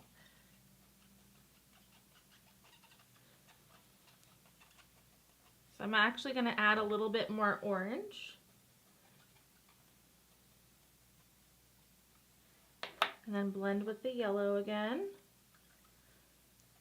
And I think that looks good for my pumpkin. Then we're going to do the stem with that YG29. I'm going to do it solid green. And then the leaves, are those solid green or are they blended? You can blend them with the yellow or a YG00, but I kind of made them solid. I think I'm going to do mostly dark green. So the majority is going to be with that YG29. Now if I was coloring this on a different paper, I would do a lot less of this dark color. And then I'll take a little bit of my yellow. I need some scratch paper. Always clean your markers in between colors. That way you don't accidentally transfer some of the orange into your leaf. Because green and orange makes brown. Brown. Well, that is a fall color. Okay, so there's our images, and now we're going to cut these out.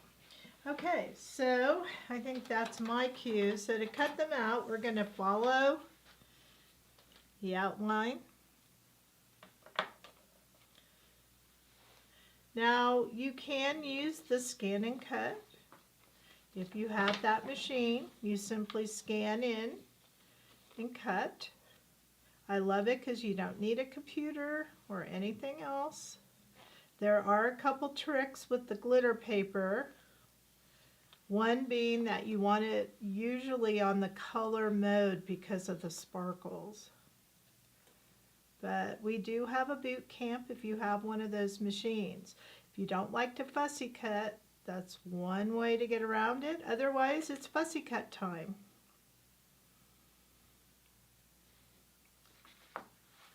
This pumpkin is so beautiful. Don't you love the flowers in here? They're really pretty. It looks like a lacy pumpkin. Okay. Has anyone started decorating for fall yet? I have not. It has been really hot here. Feels like summer. Now we're going to go ahead. Looks like you have a lot of extra of this type of glitter paper, so you don't want to get it mixed up with white glitter paper, because you can make this a sticker.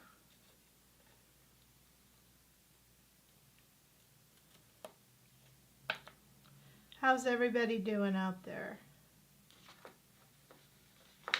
You can even just give a simple thumbs up if you wanted to continue cutting your leaves while you answer that question.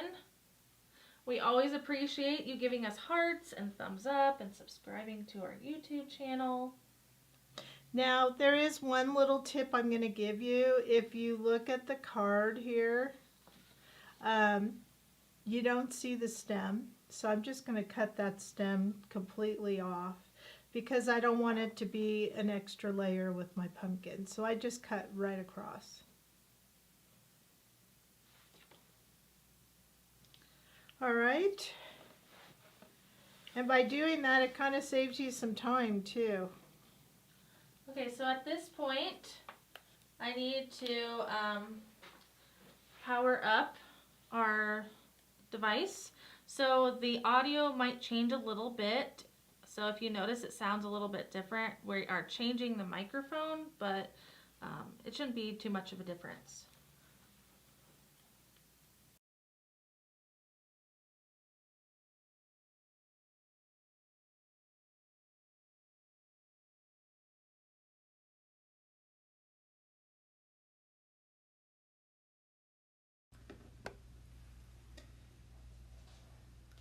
Okay, we made that change and we're still cutting.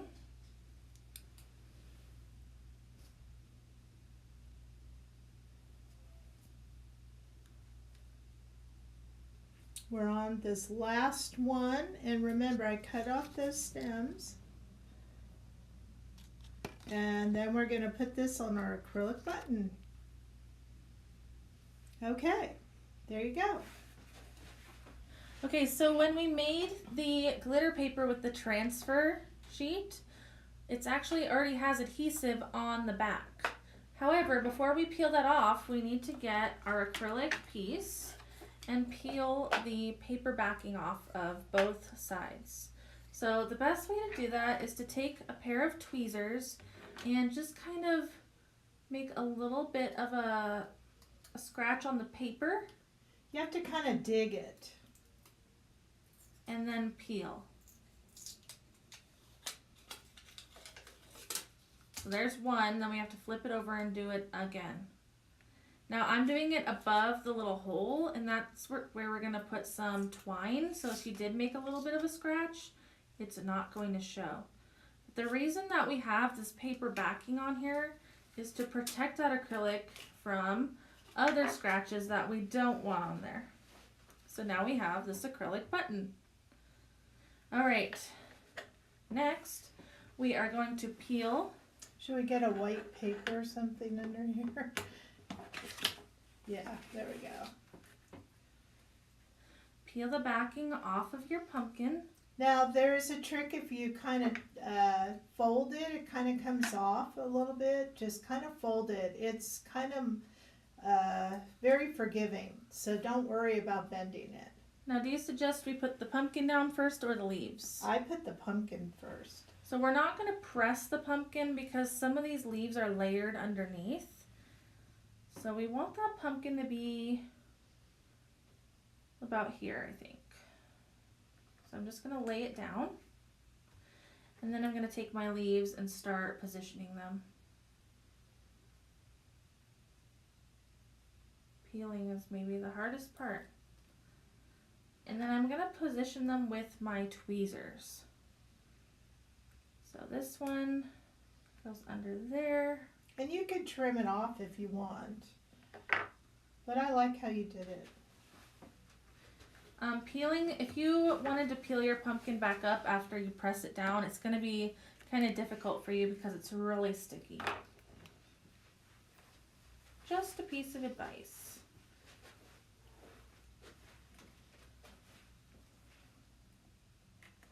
That one there.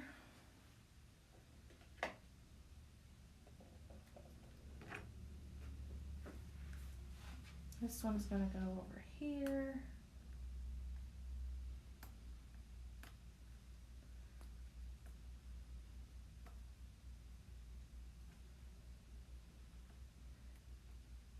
And then we need to add some of those black solid leaves from the sticker sheet. And again, you could trim the stems off. So I just did that. You can even hang your leaves over the edge if you want to.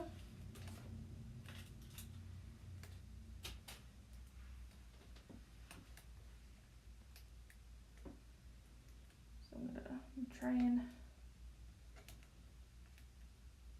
to get it in there. Maybe you need a double tweezer. One on each hand. Okay, there we go. There, that's where I wanted it.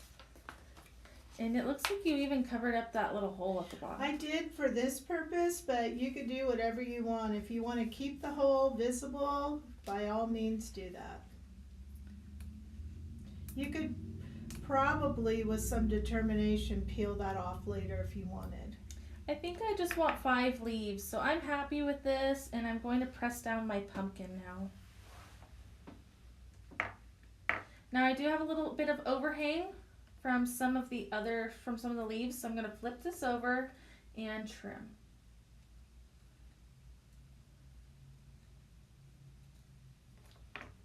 Okay, so now you can see that transparency with that transfer foil. That's why we wanted to use these vibrant colors, so they would really show up on this little button. All right, so I think we need to add some twine. So how did you do the twine? Okay, so fold in half. We're going to thread this through, and we are going to thread the ends through the fold in the back. And you kind of want it to go more or less up front so that your bow will be here in the front. If you were hanging it, you'd want it to be more up like that, but like I said, because we want our bow in the front, we want that little loop to go down toward the pumpkin. Then you just tie a bow.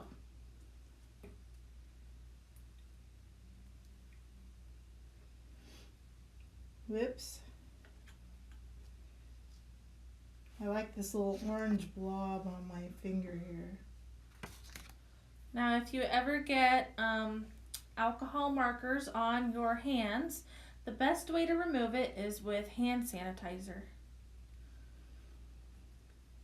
Okay, then you just kind of make the bow the size that you want and trim the rest.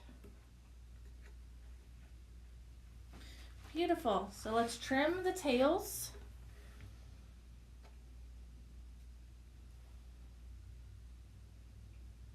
My scissors don't like this material. Yeah, I have special twine scissors. Okay, and now all we need to do is adhere our elements to the card base that we made just a few minutes ago. Okay. So what do you recommend for adhesive? I would do that first, And all I did was I just put a little bit of adhesive on the back. So regular old adhesive. Yes, if you want to use a removable one, you can, but I just did not. And we kind of want it to be, so it looks straight. Looks good. Okay, and then just press. And then we're going to come in, oops, I should have put this under, but I could slip it. So I got my small pumpkin here. So you do need to use adhesive on every element that we're putting down right now. Okay, and then we had our little acorns.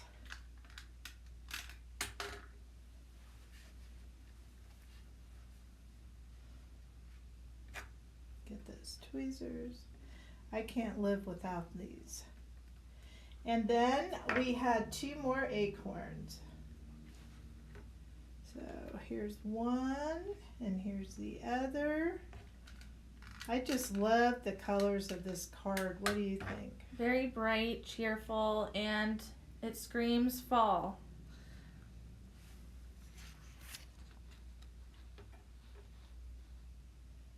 And it's kind of a present at the same time. Yeah, so you might want to include that when you give this to somebody.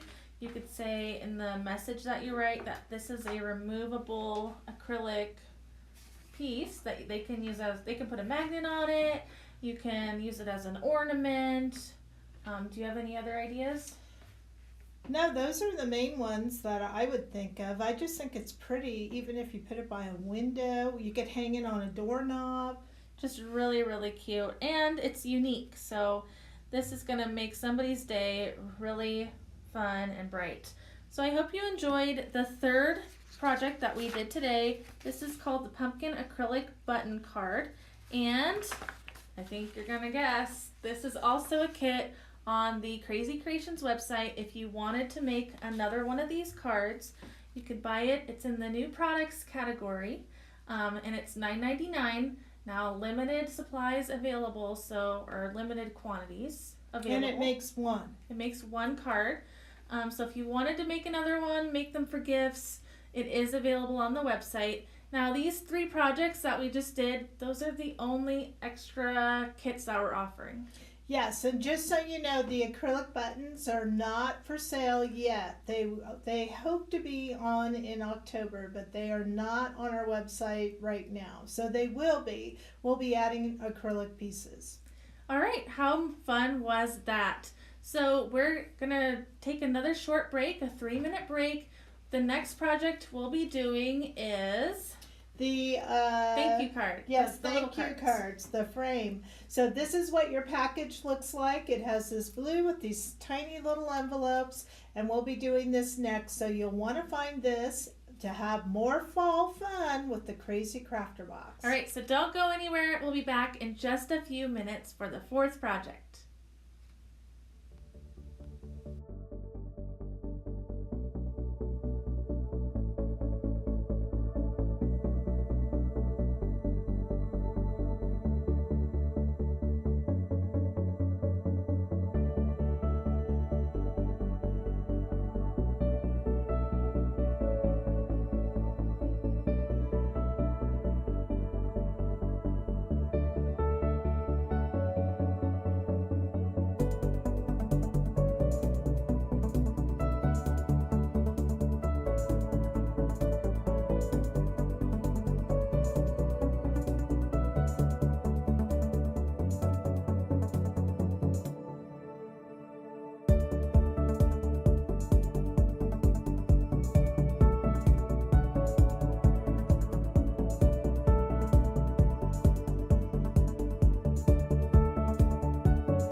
Hey Krazy Crafters, welcome back to the Krazy Krafter Box Fall Edition.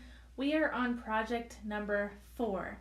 Yes, and these are called thank you cards or frames, but what I love about this, it's the perfect size. So when you go to someone's home and you bring that bottle of wine or that box of candy or maybe flowers, it's the perfect size to stick in there and just say thank you for having us.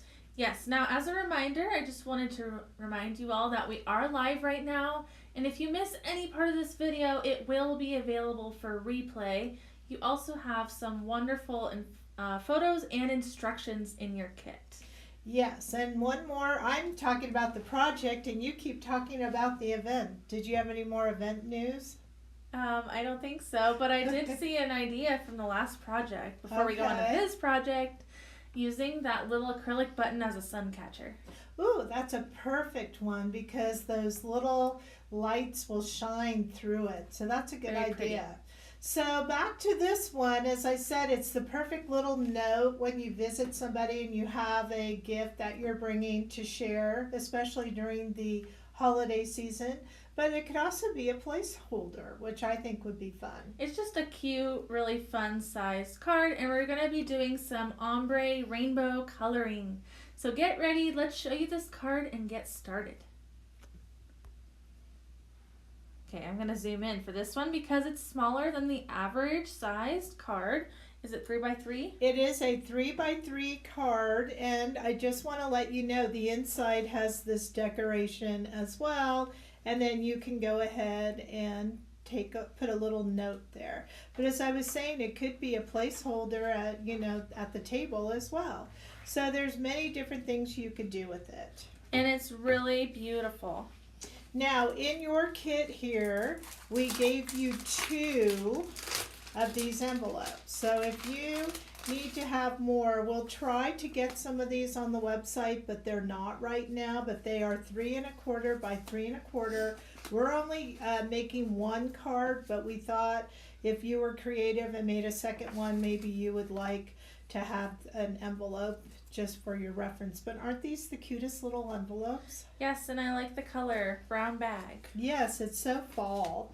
Okay, so let's open up the rest of our kit and see what's in here. Not much to make this particular kit. Okay, so I think we're going to need to cut some of our papers, our cardstocks. So we need our paper trimmer. Okay, let me get that. So we're going to trim our brown bag cardstock. That's the brown one. 3 by 6.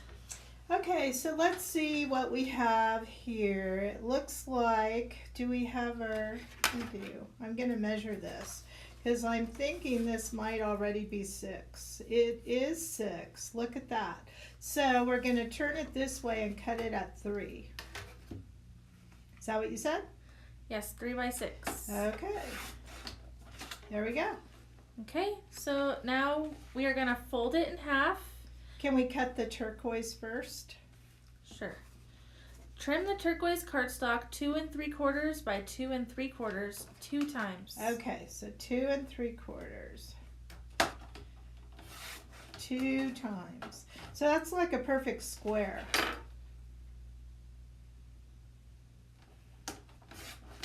So there's that one, and I bet it's going to go in the front. And then this one right here is 2 3/4 by 2 3/4.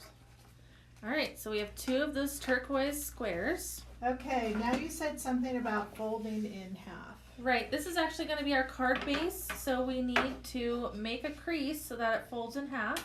So I am going to go ahead and use my Score Buddy. We do sell these. I find it easy to make the fold line, the score line, but you can simply fold it in half as well.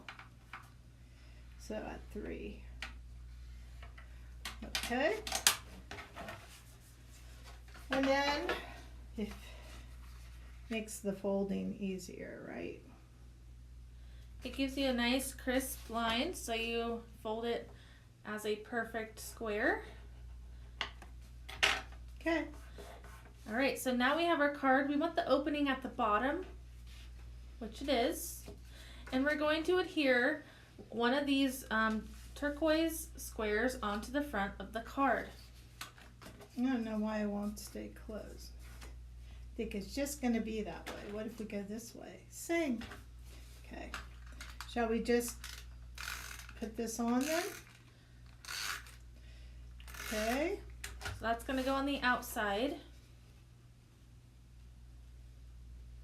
I should have used my tool, but I've already committed.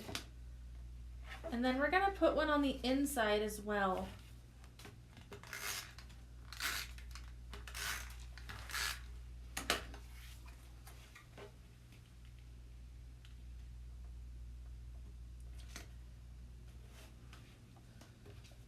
Okay. Okay, so the only thing that's left to do on the outside is color our sticker, but I'm going to look at what we have to do on the inside of the card because there were some decorations in here. Yeah, so what's really, really neat about this particular sticker is it has these borders right here. So that's what these are. So let's go ahead and use those. So we're peeling up some of those lines from the outline sticker sheet with the fall frame on it. All right, so I love how that looks. Look how fun that is. And then we're going to make a little frame around. We want to leave a little bit of blue showing.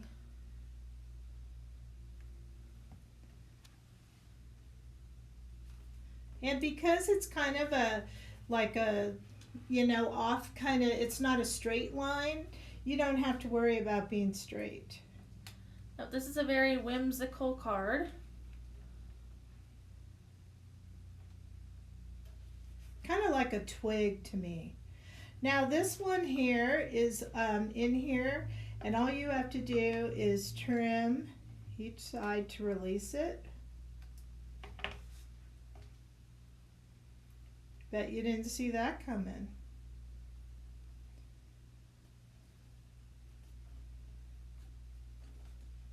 And then we need one more. Which is right on the edge there. Again, you're going to release that.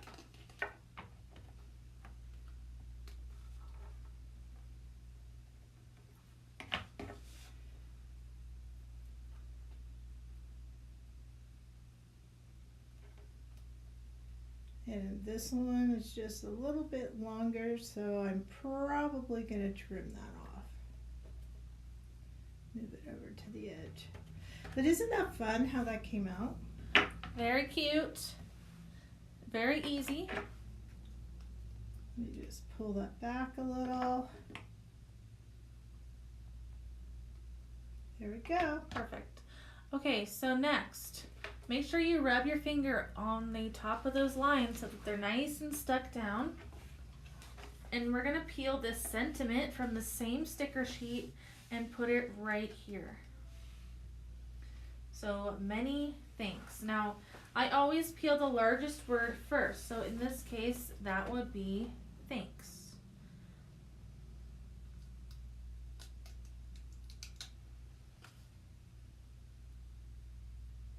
Okay, so it's going to kind of go, I might actually position my tweezers a little bit differently. Oh, okay. So I'm going to position it kind of in the center here towards the top. And I'm just going to let it kind of relax into place so I don't get any wrinkles.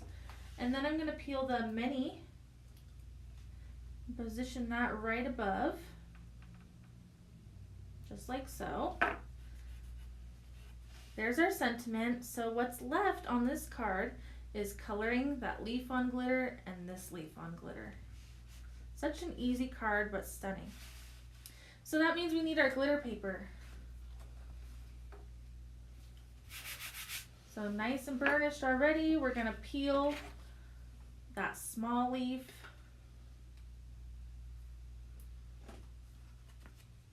Let's see, I'll just stick it there for now. And then I'm gonna peel my large leaf.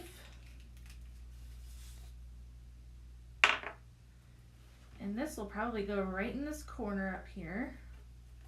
And then I'll pick this other leaf back up and put it next to it up here. So if you didn't want a fussy cut, you could put the black part right on the edges. You could, but it's kind of a little jaggedy, so I'm not sure it would line up perfectly. Okay. And of course, we need to burnish. So I'm using my brayer tool. Now I've noticed that a few of the inside pieces transferred over when I peeled them, so I'm going to peel those out really quickly with my tweezers. So right here and right here.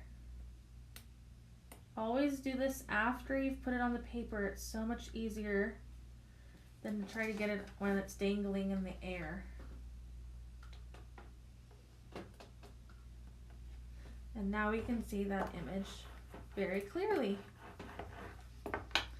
Okay, so now we're going to do our rainbow ombre effect. Do you want to color that leaf first? I can. So the little leaf is E18, E28, and E40.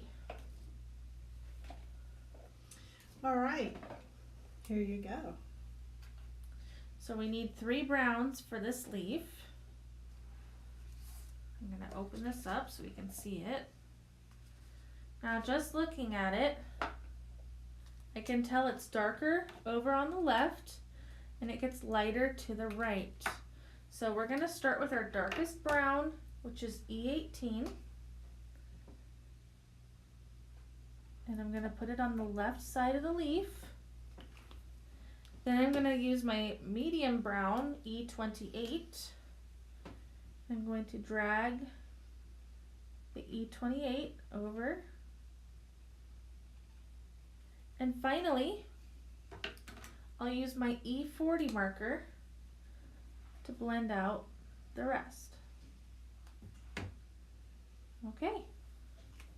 Now I think we should use the same colors for the big leaf so that when you go to do the rainbow, you've determined which part is the leaf.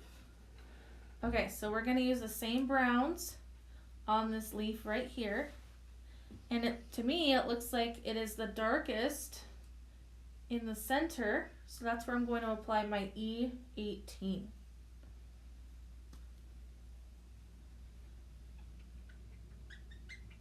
How many of you out there love the rainbow look? I think it's stunning.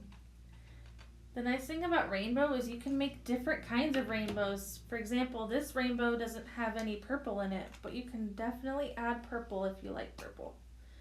Now I'm on the E28.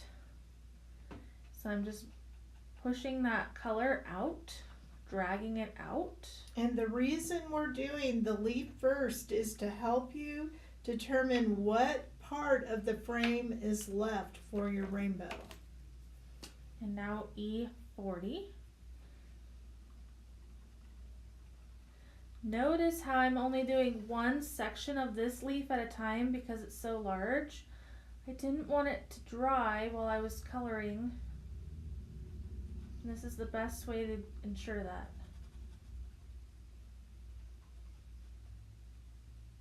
So there's one section. Now we're going to repeat on the other 2. So dark brown in the center, coloring over the black lines, E28, pushing the color out, and then E40 to finish. That E40 really lightens it up. I think I may need another E40. Do you have one?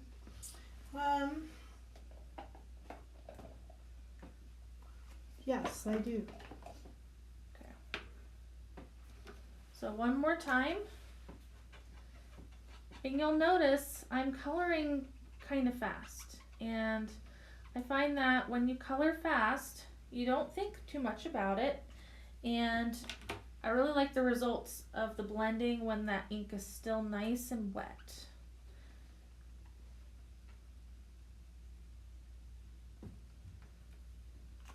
Okay, and then E40. Much better.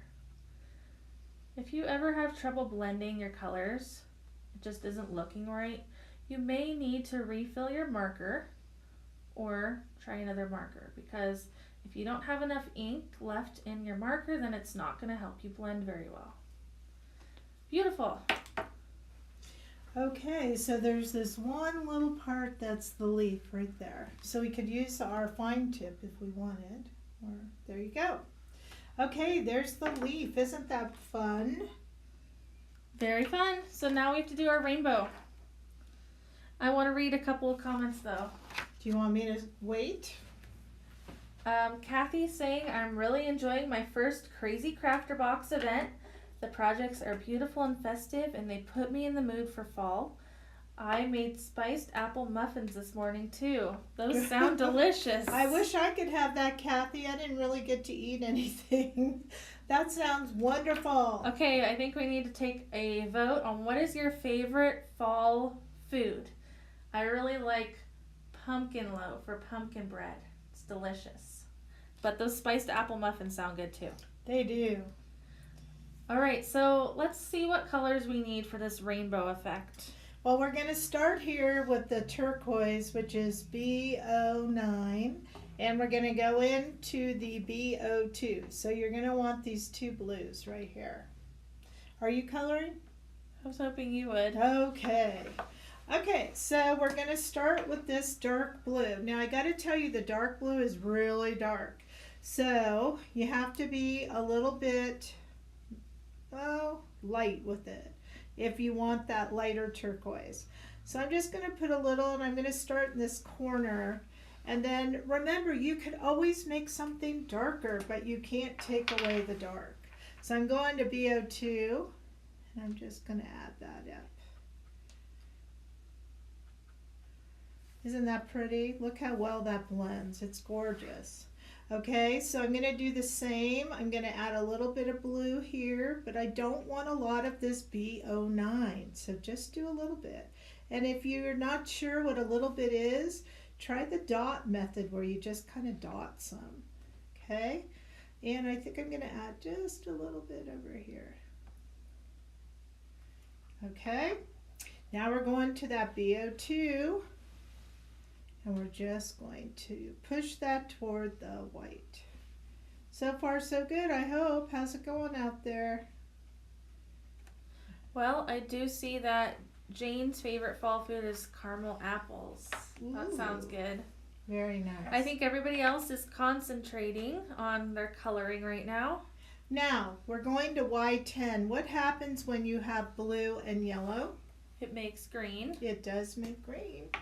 So if we put this right here, we are going to get that kind of green look. See, I thought that was GOO. Yep. Never know about me. I kind of go up like that.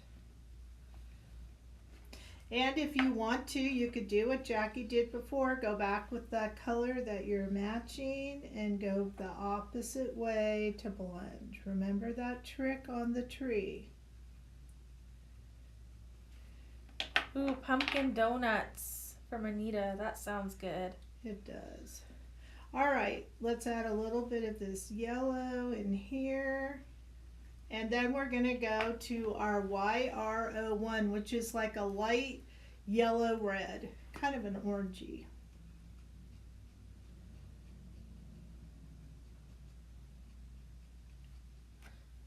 I think the most important thing to worry about coloring is fun, and don't put too much pressure on yourself, because that's not what coloring is all about. So in a way, I'm kind of going where there's a pretend diagonal there, okay?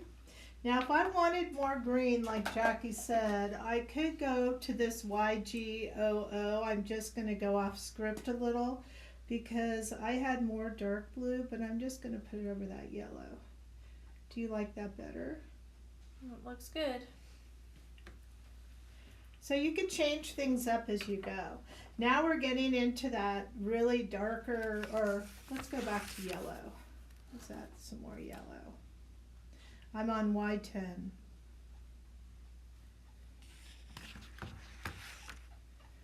I just love this. You know, I am one of those people who never has the same thing twice. And I don't know, I like to just do what hits me at the moment. So this is just using these colors to create the rainbow.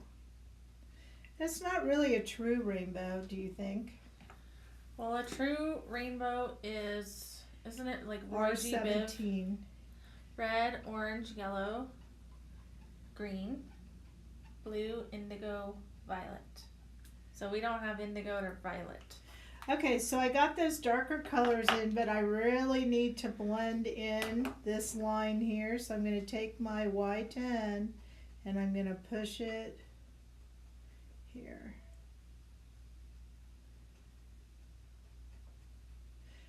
Okay, what do you think? Very colorful. Let me clean. Now you can do so many different ombre colors. You could just pick like 4 colors, but if you do that, if you go and do your own thing, just try to pick colors that are close together on the rainbow to blend, because if you try to blend, for example, green and purple, when they mix together, you're gonna get brown. See, I can't stop myself. I like to keep playing with it. So I'm putting this dark blue on here. And I'm going to go back to the yellow. That's what I love. And I'm trying to show you how fun it is to just keep going. But you don't want it to be too wet. So you do have to allow the glitter paper to dry. But that looks good to me. I love it. So Jane says it looks like you have such a gentle touch when you're coloring.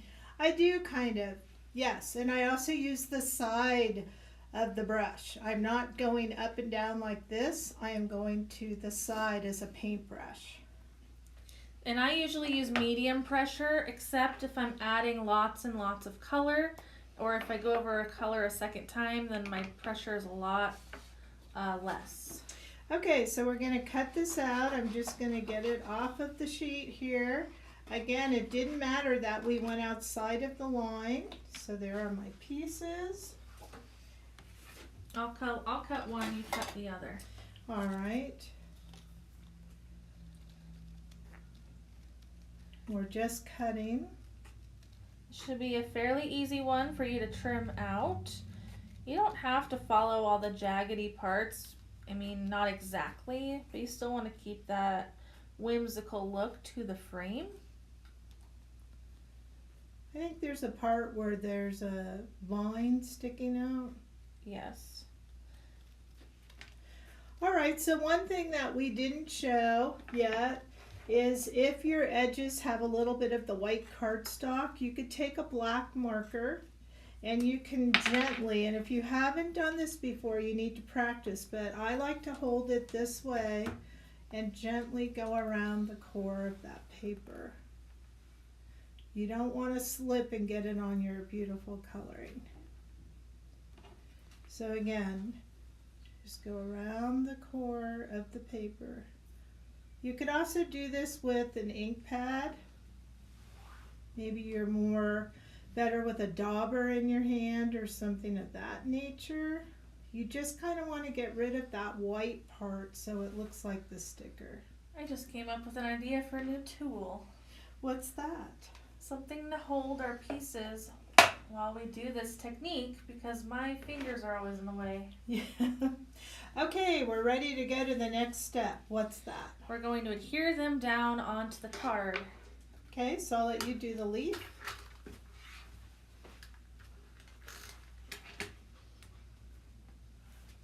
Our leaf's going to go right about there. Now in the example, the leaf is facing toward the upper left, but really you can put it any way you want to. You mean this one? Yeah. Because it's a square, so it won't matter. It won't matter. You just want a little bit of that blue peeking through. And we didn't use the border or the dots. You can if you want to, but I think with all the borders that were given us, it just looks so elegant this way. How beautiful.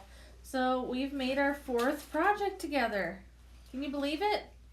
Now this one is not available as an individual kit, like we said before. So you'd have to gather the supplies on your own if you wanted to make these as place cards for your table setting. But you get 2 in this kit, so you can make 2. Yes, you can make 2 in this kit, and there's an extra frame, so if you want to practice your rainbow coloring, you can. And just so you know, we will try to get these little petite envelopes soon up on our website. Yes. Do you like the size card? Do you like the 3x3 cards and envelopes? Let us know. So we're going to take a quick break. We're going to do the Witch's Shoes goodie bag next. So look for the little baggie with that ribbon showing in the front. We'll see you in about 3 minutes. We'll be right back.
Hey Krazy Crafters, welcome back.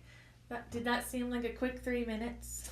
It did to me, I know that, but I'm having so much fun. We've actually made 4 projects. Yes. Now, I did see a comment on our Facebook video saying, can we have more than 3 minutes? Well, we want to keep it to 3 minutes so we have time to do all of these projects with you. However, remember, there's replay available and you can always pause the video if you need to catch up. But Yes. we are on to project number 5. 5. And it is going to be a cute little goodie bag with some witch's shoes on it. Yes, so this is kind of the fall Halloween type of bag. Maybe you have somebody special that you'd like to put a little bit of candy in there or a treat. So this is a fun, festive goodie bag.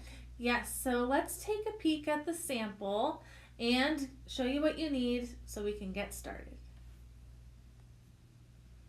Oh, we are way too zoomed in for this, but there we go. So here is the project. Now, this is like a little glassine bag, I think. Yes, it's a bag, correct? And we put a ribbon at the top to keep it closed. That just slides over the top. But look how cute this is. So adorable. And I could see this being used for treats.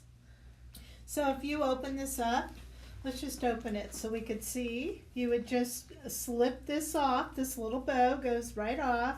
And then when you open it, look how fun. It's still quite decorated in there. Isn't that fun? And then you just put your treats right in there. How cute.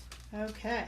So we're going to make this now, and I'm super excited because this Witch's Shoes was one of the first stickers that was ever created here at Krazy Kreations. So you're going to need the kit, which had that ribbon showing in the front, and you also need the Witch's Shoes outline sticker and the Yay 3877 lace sticker. Yes, along with your border sticker as well, the gold. Okay, so in the kit, you're going to have this fun paper right here. You're going to have the ribbon, which we'll put aside for now. And you're going to have the black paper to make her dress. And we gave you not one, but 3 bags, because once you make this, maybe you want to use some of your own paper and make more. All right. Okay. So we're making one together, right? Yes. So, of course, we need to start out by trimming our papers.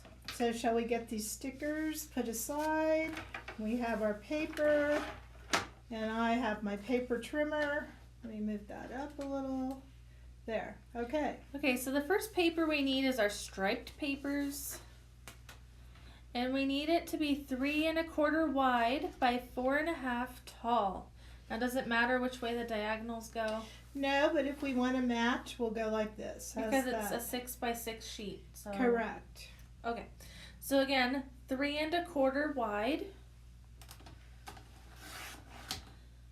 by 4 1/2 tall.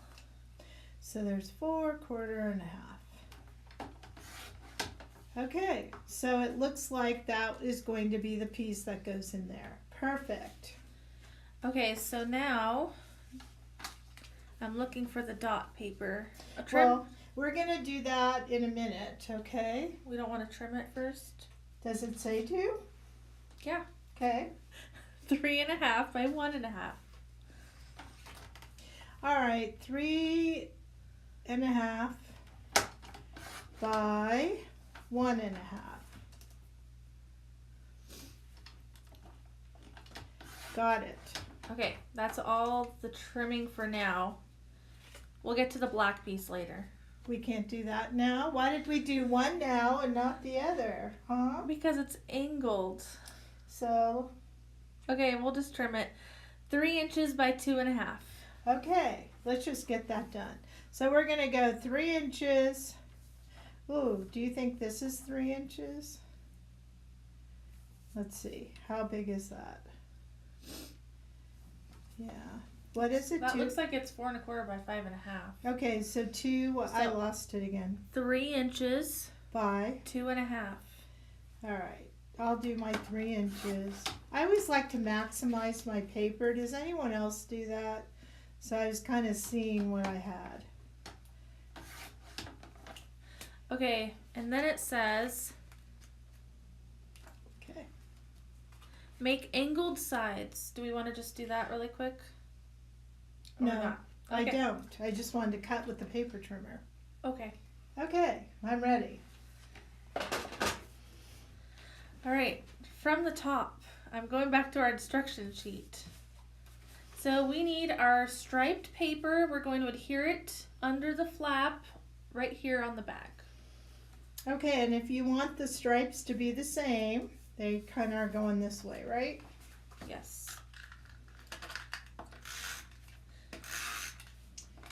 Okay, so I am putting my adhesive on, and we're just going to leave some matting, whatever looks good.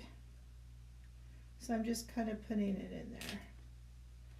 Okay, Score and fold the bag flap at 1.5 inches. So I just want you to look at this bag. So there's just like a little tiny bit of matting there. Do you see that? So what we want to do is score the fold to be right above that. So I'm going to get my scoreboard. Now if you don't have one of these, you could draw a pencil and fold it, whatever you want. But I'm going to kind of, I think, use this line. So what is this line, would you say? 4 3/4.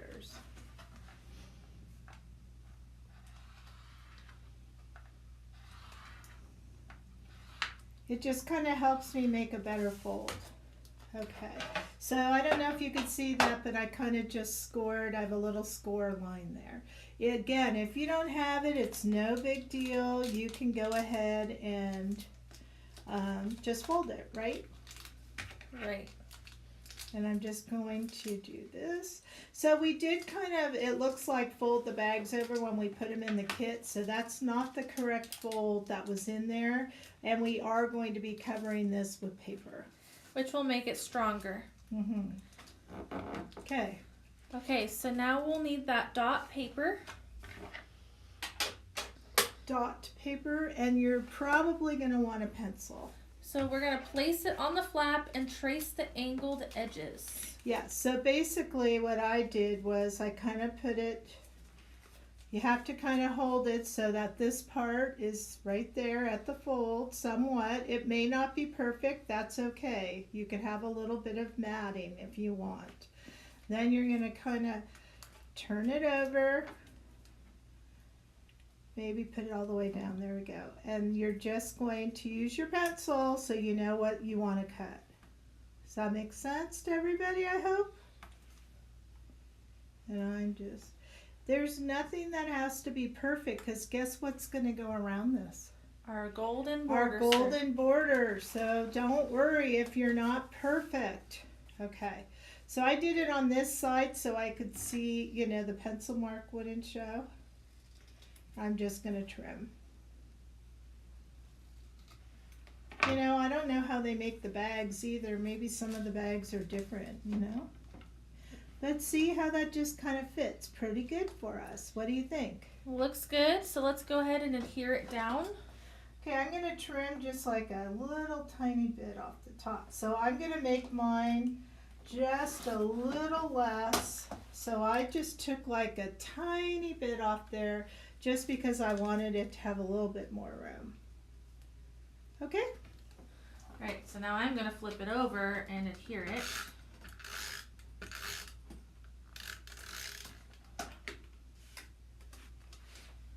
I'm going to line it up.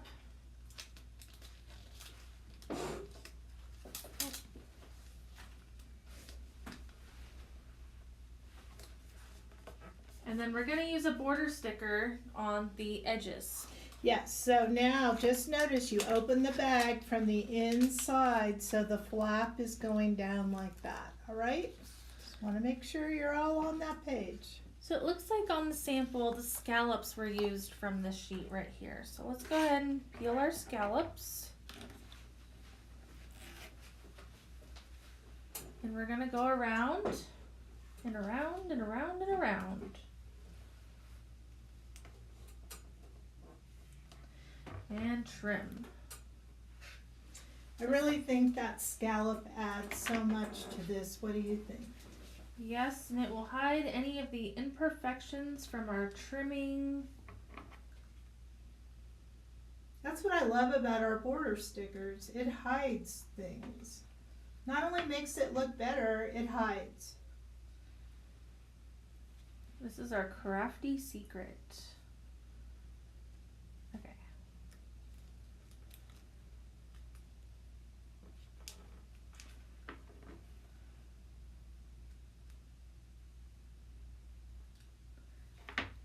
Okay.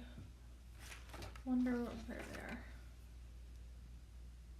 Now when my borders get to be this tiny, I always need tweezers.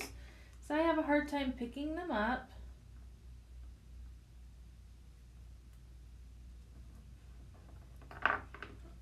As you're going around, make sure that you're rubbing the border down so that it's adhering to the papers. And I think I'm going to need to peel another one. You may not need to because I was using a leftover scallop.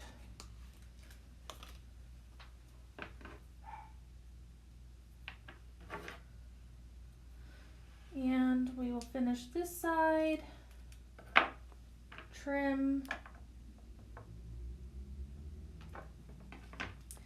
and I don't know if I used another leftover, so I need one more.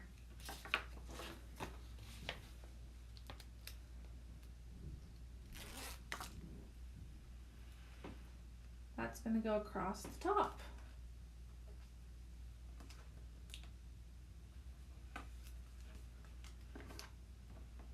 And trim. I'm just going to make sure I've rubbed all those down, and look at how pretty that is. Beautiful. Okay. What's the next step?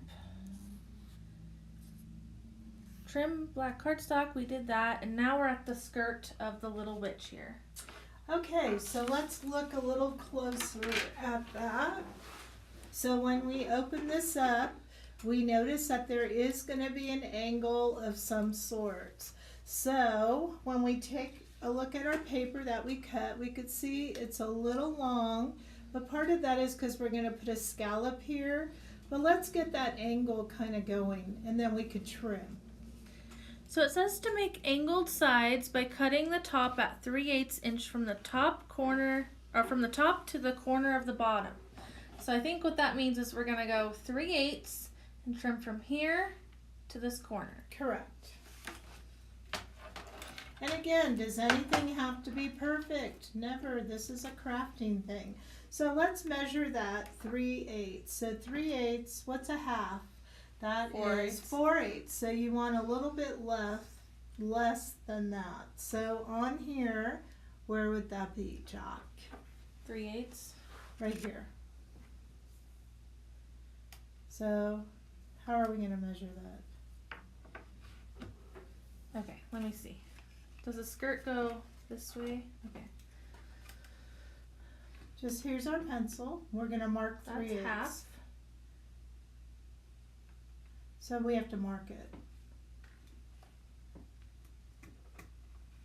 Okay, and then the other side? No? You need it just the right and left, so this side has to be 3/8. Okay, so there's half, and then I'm going over one line, and I'm marking it. Okay, from so there. now let's stop and say what we did. We marked using this 3/8 on, 3/8 on the right and 3/8 on the left. Then we're going to take that and we're going to cut to an angle down to the bottom corner. All right, hopefully I could see your pencil mark. How am I doing? I have no idea.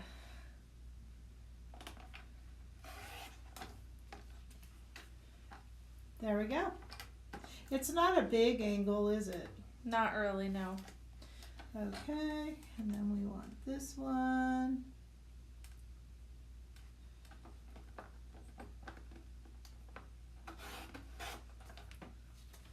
And there we are.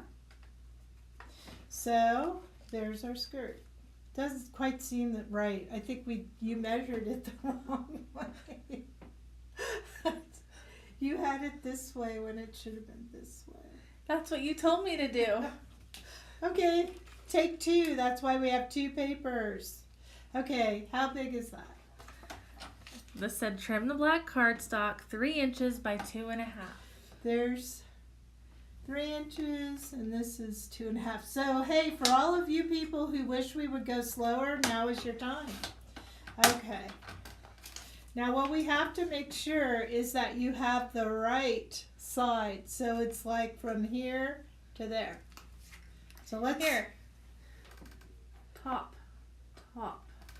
Okay, but now I need the actual markings. You know what's funny about it, everybody? That's too much. That's 1/2 inch, so if you go in one line, there you go. Is that Jackie and I have different ways of thinking about things. So she likes to think about it one way, and my head works a different way. And that's what happens when we try to do things together. Okay, so now here's the 3/8, and we're going to go to there. So it should be the long, kind of the widthy way, right? The horizontal way. All right. The hamburger way. Oh, maybe not. I don't know. I know hamburger and hot dog. So how many of you thought that was funny? Ha ha. But we make our little mistakes. But in the end, we were able to correct it. Now that looks like the skirt, right? Yeah, let's match it up. There, we did it. Yay! So we just had the paper the wrong way. Okay, what's next? Peel the black scalloped border sticker and put it on the bottom of the black cardstock. So let's take our trimmer away. We have our scalloped border stickers. I'm gonna peel. I love those border stickers. Are those on the internet website? No, they're coming soon. Ooh, so you guys, this is an exclusive. So you want to go so the bottom curve is on the black paper. So I'm lining up the bottom of the scallop with the bottom of the skirt, and then we're gonna trim.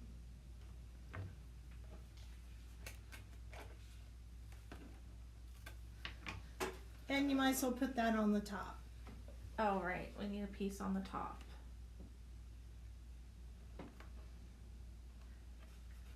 Okay, so what we're going to do is I'm just going to peel this a little bit and get it just a little further down. That's what I love about our border stickers. They're very, very forgiving until you really press them down.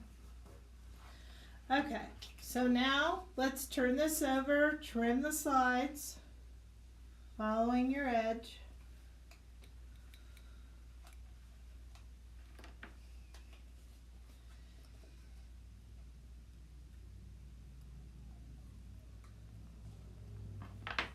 And you can see I'm a little bit crooked there, so I'm just going to kind of fix that.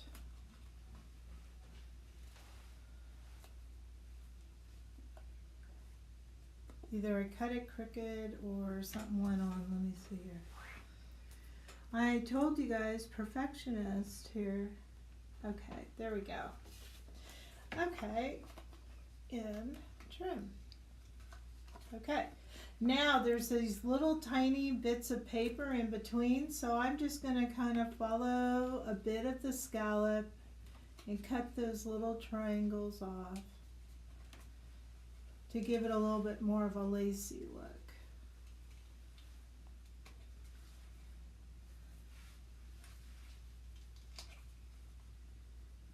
And she's a witch, so it doesn't have to be perfect.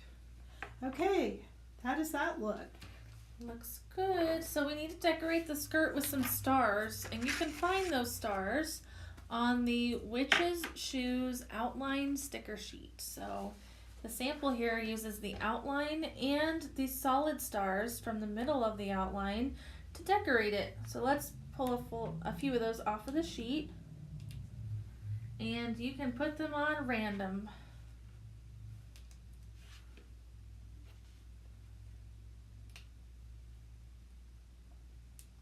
I like that black on black. Now, if you really wanted to go the extra mile, you could put these on glitter paper and color them. But I like the black on the black. So there's different sizes here. You'll want to use different sizes to make it look more realistic. Make sure you're rotating your stars so they're all not pointing in the same direction.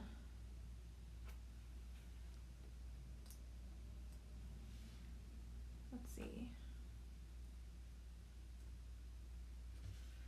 And then some solid ones. So to grab the solid ones, they're actually in the center of the outlines. So these are the negatives left behind. And there's some medium, small, and large. let's see. I need some small ones.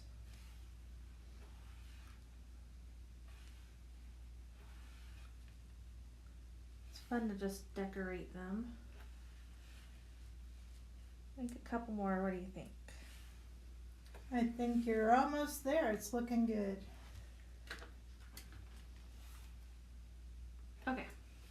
Okay, and then it's time to adhere this to the top of this paper. So kind of centering it. And then you may actually want to go a little bit more over here because we have that broom. Okay, so we're going to put the bottom corner of her skirt kind of almost touching to the edge and at the exact same point at the top of the paper.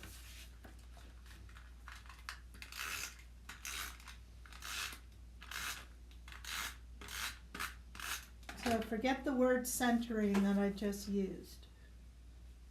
You're offsetting it to the right. I forgot about that broom.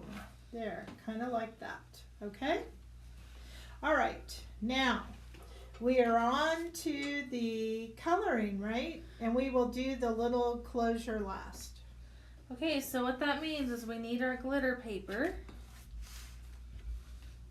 And we've burnished it already. Now we need to peel the shoes.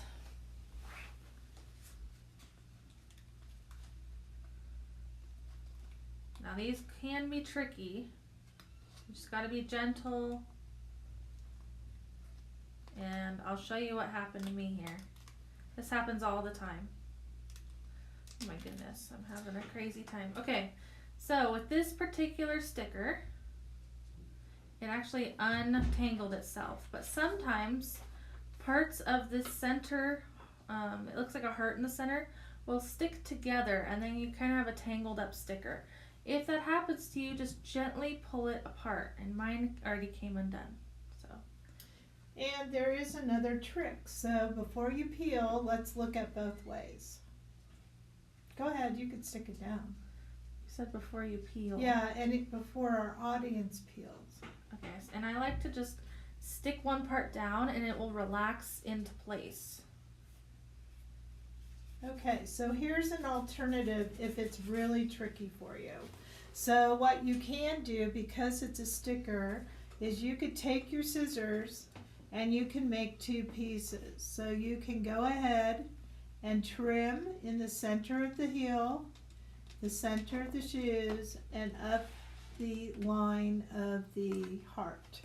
And then it becomes two pieces and you can peel it this way too. So if you find it easier to do with a smaller piece, then when you put the two pieces and cut them out together, nobody will know that you have two pieces. Okay, so we need a broom as well. There you go.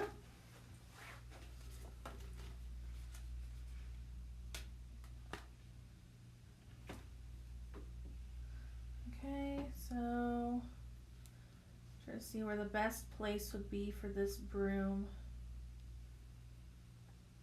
I guess like that.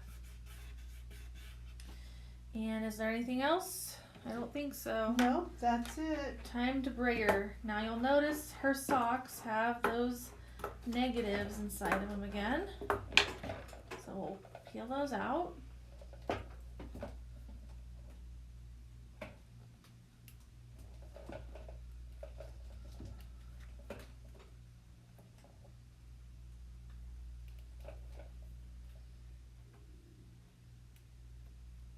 Okay, we got all the negatives out.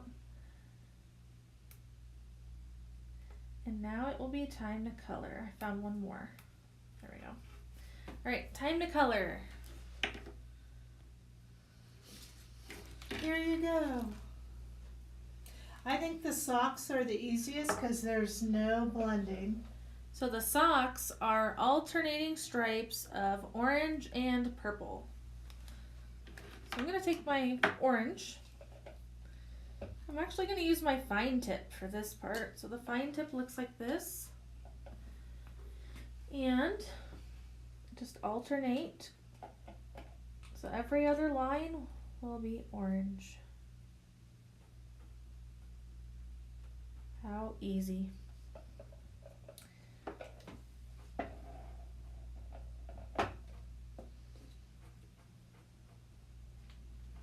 And then I'll do the same with the purple. That's such a vibrant color.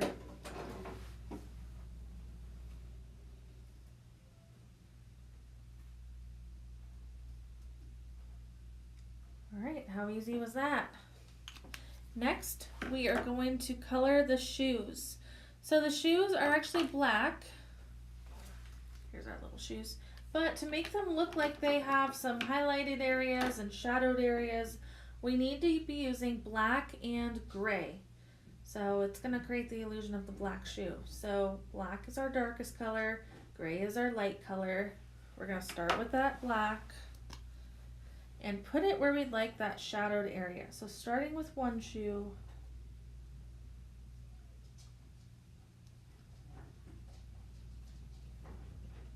adding the dark color where I would like it to look like it's shadowed.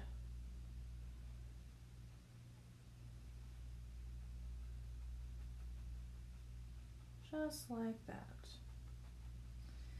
Then I'm going to take that gray CG06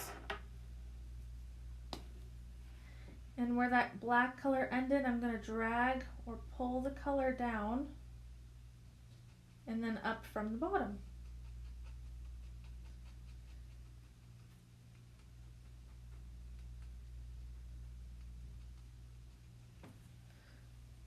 That's how it looks. So let's do it again. And you can kind of mirror on this side where the black color goes.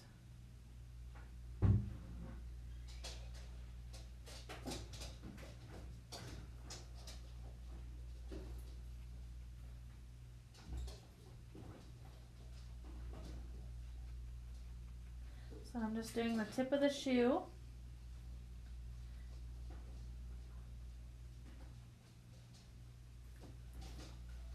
It's hard for me to see where to color that black. And then next is that gray.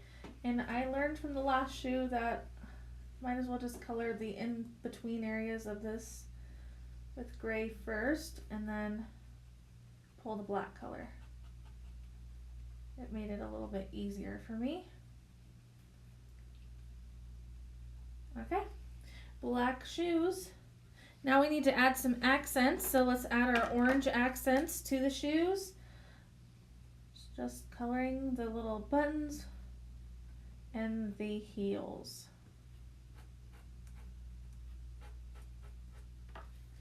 And then we need to do our broomstick. Okay, so for the broom, we're using the E18 and E28 for the handle. So E28, I'll put it at the top and the bottom. You mean E18? E18, top and the bottom. And the E28 color will be the one used to blend. So drag that color into the center of the broomstick. Then you might as well keep that E28 and add a little bit of toward the end of the broom. And then we're going to go with the E40, but I couldn't remember which one you said was the not good one. There we go. Can I have the not good one? The one that needs to be refilled. So pulling that color down through the broom. You know, we've used this combination quite a bit, the E28, and then you need the little orange there, and the E40. So those are really good combos. Okay, now it's up to cutting this out. So do we have any comments? No, not other than we're a hoot. We're a hoot. Yes. We have, you know, there's no mistakes in crafting. How many times have we heard that? Several, and we've said it several times. Yes, because we do make mistakes. All right, so I'm going to get this broom going here. So I'm going to follow the border here of the sticker.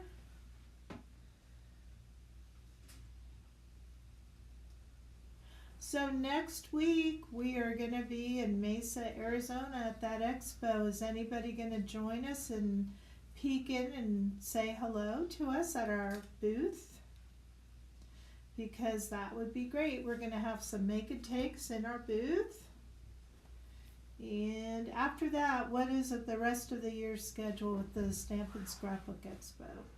We'll be going to Irving, Texas, Sacramento, California, and then Ontario, California. So if you're in one of those areas, we hope you'll stop by and visit us in person at our booth. We always love meeting you guys in person as well. Okay, so here is the lovely room. I'm going to outline it in the black marker. Now these shoes, again, I find it is easier to cut if you cut through the bottom, then you could get this little circle out. It's just, unless you are somebody who likes to use your craft knife, it's just better to cut through the sticker, because when they go back together, nobody knows that you did that. That's what I love about stickers. And I love how vibrant the lines are. They're dark and they also have that shiny effect, kind of like stained glass. Or an embossed image. So I'm going around, and again, this was one of the first stickers that was designed here at Krazy Kreations. It was my design. And I'm going to skip that part for a minute, and I'm going to go up the shoe. But I had something kind of like this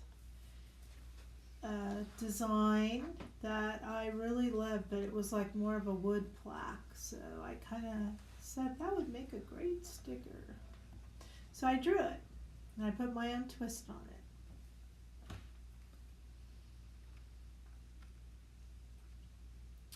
Now, if you're in our card club, you're going to love the new stickers in that too. Hardly wait to show you that. Hopefully you are all trimming out your shoes, but if you don't have time to trim them out completely, that's okay, because you can always trim them out later and just glue them on your project. Yes, so again, I went through that sticker for the inside of this, and I'm going to cut this part. Now, what kind of scissors are we using? Because they're my favorite. These are the Tim Holtz scissors. And we do sell them, right? Yes.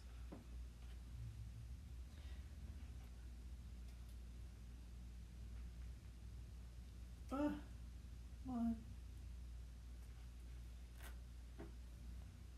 This one can be a little tricky, so you need to have it a lot of love to go around those little notches, but I really like it once it's done.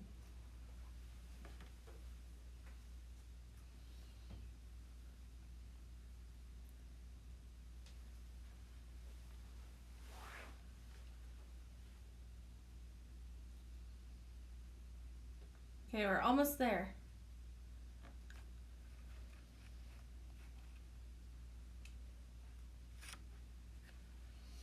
Let's go this way. This is probably the hardest part of the whole project. But how many of you like fussy cutting? Sometimes I find it quite enjoyable.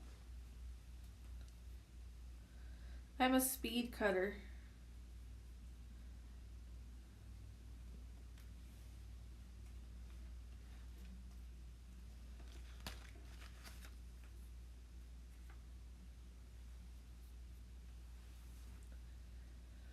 Okay, so I just have around the shoes now, and then we are finished. How many people are beating me, or am I just acing you out? Because I'm not afraid, and I know some people get afraid when they cut. Now we are going to use the black there. So I have one more side.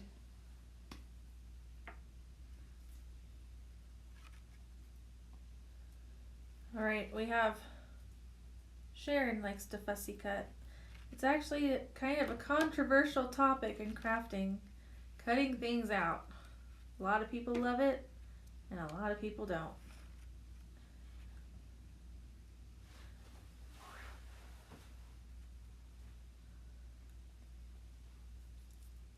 Okay, now we're just going to use the black marker to hide some of that white core.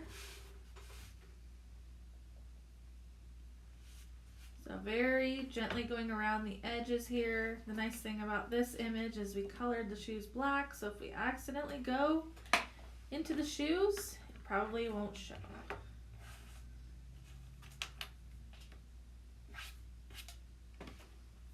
But it would show on the socks. So just be careful. Take your time. I think we might need a new black marker.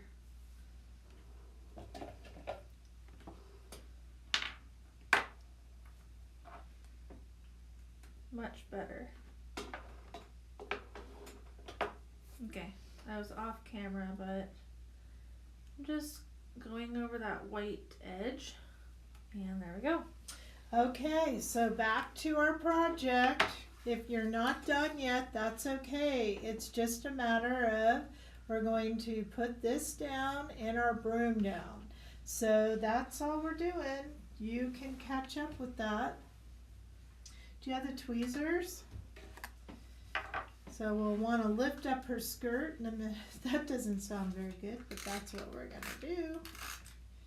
And I'm just kind of putting some adhesive on the shoes. All right, so let's go ahead and lift the skirt up a little bit. And I'm going to stick the shoes in.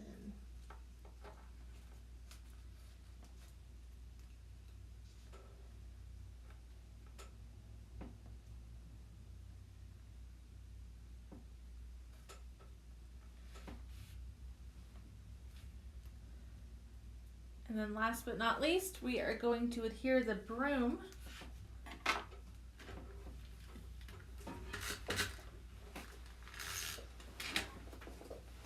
right on top, so it goes at an angle like so.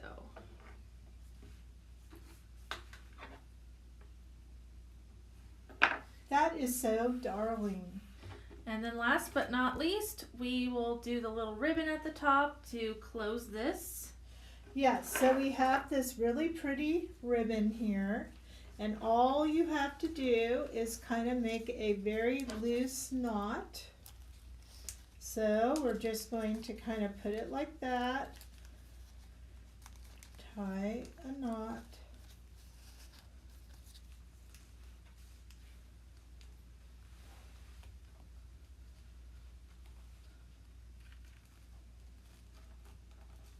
You know, kind of fussy around with it, how you like it. And then you're going to trim.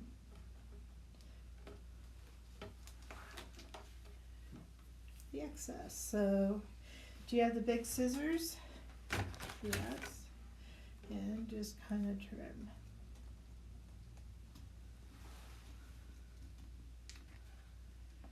There we go. Okay, project number 5 has been completed, so I can't believe it. So we want to make sure that we finish the next 2 projects in about an hour and 15 minutes. So we're going to take a quick break, but how cute is this? So again, we need 3 minutes to prepare for the next project, and you'll want to find the bag with what in it? I'm looking. I'm not sure. I think it's this one. Okay, the one with the, oh, we're on that camera now? Yeah. Okay, this one right here with this envelope here and the orange flowery paper. So we will be right back and we'll see you soon.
Welcome back, Krazy Crafters. I can't believe we're already on project number 6 today. Those last few projects have been so fun, and I can hardly wait to see which one has been your favorite, but I'm going to save that towards the end of the video because we still have 2 more projects to go. So the very next project that we are going to be doing together is the Fancy Fold Slimline card with those beautiful daisies on top of it. So I can hardly wait to show you what this looks like in person. But you'll also need that kit that we mentioned before with that flowery paper, your daisy outline sticker sheet, and you'll want to make sure to have those Grateful Words mini sheets. So I can hardly wait to show you. I'm going to change the camera angle and we'll get started. Okay, so I had stepped out to get my trusty big trimmer because this one, I noticed the very first instruction. Did you read that first instruction? No, I did not, because I wanted to show this first. Okay. This is a really fun fancy fold type card. So it's a slimline fancy fold, which is different than what we've done before. Yeah, so look at how it opens. It's kind of like an accordion, and I'll zoom out a little bit more so we can see it. But how fun is that? And then this side is also decorated. So we have a lot of decorating to do on this one. All right, so let's get our papers out of our kit. Okay. Now we're not going to need this envelope. This is for your card, so we'll put that aside. And we are going to start with the green cardstock. So what is the first instruction? Trim the green cardstock to 10.5 by 8. So I don't know if we need to zoom out at all, but 10.5, I'm going to go this way, 10.5. And let me go down a little. There you go, 10.5 by 8, you said. Yep. Okay, 8. So a little more there. Okay, so it still looks kind of like this. Okay, I'm looking for other cuts here. This has quite a few papers. Actually, let's just go in order of the card. That'll probably be the easiest. Sounds good to me. So what's the next one? Score along the, so we need our score buddy. Score along the 10.5 inch side at 3.5 and 7 inches. So when it says 10.5 inch side, it means along here. You wouldn't want your paper this way. Okay, so it's going to be 3.5 and 7. So this has 3.5 here. So we're going to go ahead and it's going to be right here. But it's not going to go all the way down because I'm using my Score Buddy tool. So I'm going to go as far down as I can. And then to get the 7, I'm going to turn this over and do 3.5 this way. But if you had a big score, it would be 3.5 and 7. And then I'm going to turn this up and finish that line. Even though they're opposite, it'll help me with my fold. So on this particular card, we're making our very own card base. Okay, so now I have this 10.5 scored at 3.5 and 7. Okay. So now it says trim from the top left corner to the 3.5 inch mark. So we need to measure 3.5 inches from this bottom right here. So do we have a ruler? We have our crafting square. And I don't know what happened to that wonderful pencil. Here it is. Something just fell that you had over here. I think it was the sentiment. So I'm going to let you keep that. Okay, so 3.5. This is 3.5, right? 1, 2, 3.5. Right there. And so we're going to go from 3.5 at an angle up to the top right here.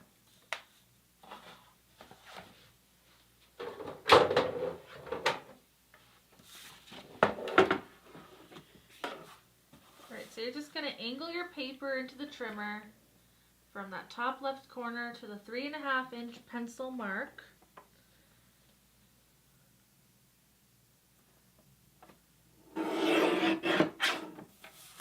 Okay. Fold the card mountain and valley as shown in the photo.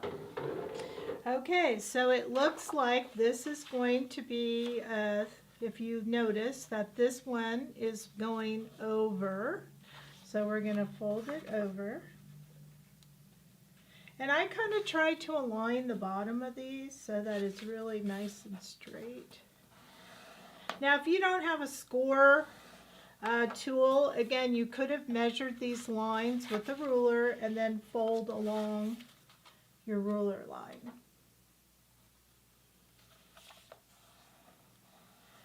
Okay, look at that fancy fold right there. Alright, we've done the card base. I think we all need a good job. Alright, next. Trim the orange floral paper. So we're going to do some more trimming. Okay, so the orange is that orange floral, which is this one right here, and we're going to make the first mat. Alright, 3 1/4 inches wide by 7 5/8. And what else? 3 inches and 3 inches. So 3 pieces are 3 inches wide. 3 or 3, you said something else. You said 3 1/4. Yeah, 3 1/4, sorry. Okay, so 3 1/4. Let's just get those pieces done each, right? Yes. So 3 1/4 once. 3 1/4. What is the first measurement? 3 1/4 by 7 5/8. Okay. 3 1/4 and 3 1/4. Okay, so we have 3 pieces at 3 1/4. So you said 7 5/8. The first one is 7 5/8 inches tall. Okay. So So that's a little there's more than a half. 7. There's 7 1/4, 7 1/2, 7 5/8. Got it? The second piece is 6 1/8 inches tall. All right, 6 1/8. Got it. And the third piece is 4 5/8 inches tall. 4 5/8. Got it. Alright, now we're going to trim our watering can paper. That's the brown paper with that little like water pitcher on it and the fall leaves. Now there is a problem with this paper in the sense you got 2 pieces because this has a dimensional direction to it. So you're going to have to make sure you trim it the correct way. These pieces are 3 inches wide. And we need 3 of them at 3 inches wide. 1,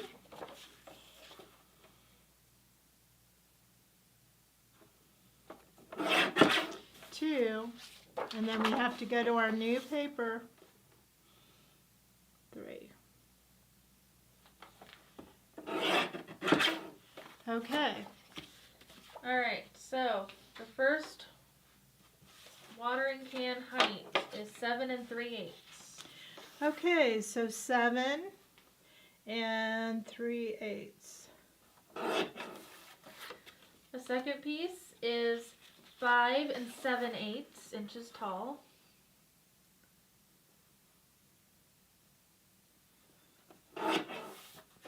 And the third one is 4 3/8 inches tall. Okay. Now we have to do the white cardstock. Okay, white. Got it. Trim the white cardstock 3 inches by 5 7/8.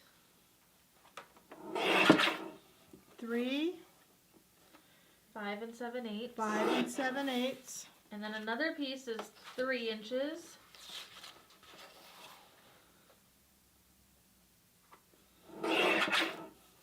By 4 3/8. Okay. Okay. Mark each tall and shortest paper at 1 3/8. Okay. So before we go any further, let's talk about what we're doing so that there's no confusion. So we went ahead and we made this card base right here. Now we've cut the orange paper and this watering can, so they're going to be matted in this area here. The white paper is going to be matted here, and then we're going to have the orange watering can. Turn it over. This one is going to be the watering can orange, and then the white. This is plain. So, just to be clear, when we say go down how much? 1 3/8 from top right. We're going to measure from this side over here 1 3/8 to get this angle, and then we're going to trim from the upper corner down to that pencil mark. So you're going to have to make a pencil mark on the right. Now, this large paper, I want you to put the large paper here with the large watering can. And then the next one with the next watering can. And this one with this watering can. Now the reason I want you to do that is when you cut this angle, notice it's on the opposite side. So you are going to have to cut these this direction when you're doing it this way, so that when you turn it over, it will be the right way. Okay? So we're going to put these aside, put the middle one aside. So we're going to cut the large and the small and the white, and then we'll come back to these. So you should have the middle orange, middle watering can put aside so we don't make any mistakes, okay? So, does that make sense to you, Jackie? Yes. What about the white papers? Yeah, it doesn't matter because it's white on both sides. Gotcha. Okay. All right. So, what we need next is a measuring tool. So, you said 1 7/8? No, I said 1 3/8. Good thing I keep asking. So, we're going to take this and we're going to look for 1 3/8. So, start marking away, all of you at home. All right, here's 1 2/8 3/8. This is, can I use our butterfly ruler? Yeah. Kind of hard when it's plastic in the light right there. Okay, 1 2/8 3/8. And this will give us that perfect angle, which I'm very excited about. I know a lot of you love fancy fold cards, so fancy fold requires work to make the card part. All right, so this is 2/8 3/8. I need to keep telling myself. What about you? 1 3/8. 1 and that's 2/8 3/8. And one more. How are you guys doing there at home? That's 2/8 3/8. Okay, so we marked all of these. Now while we're going to cut them. So you're going to go from the top left corner to your marking. So I'm going to put my marking here and that top left corner up here and the marking there for each one. 1. And again, you don't have to worry about the white because it's white on both sides. So it doesn't matter which way your angle goes because you could turn it over. Okay.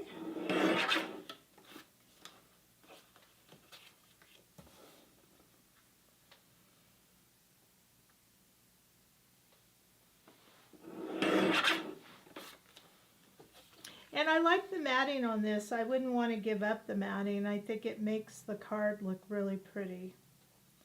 So we have to go through this extra work, but it'll be worth it. Okay, so we did all of these pieces. Now remember what I told you in the beginning is in order to do the middle sections, we need to do the same type of marking. I mean, you could be the one who goes the opposite way, that's fine. But I tend to like to keep things consistent. So I'm going to turn my paper over. 1 3/8. Okay, so there's 1 3/8. And 1 and 2 3/8. Okay, and I'm just gonna do this cut.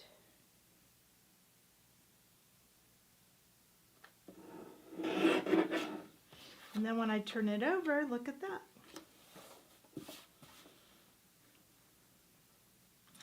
And is there any more cutting, like for the sentiment or something? Or are we going to do that later? I'm just going in order here. Okay, so now we have all those pieces. We could put our trimmer away for the time being, and we could start adhering. Yep, adhere each piece as shown in the photo. I guess that'll be my job. Okay, so you're going to open it this way. Again, remember it's going to fold like this. So, are you going to start there? Yep, we'll start with the largest piece. Need to grab my adhesive. So let's just make sure. Now, should I erase this little pencil mark? Yeah, or you could put the adhesive down and erase at once.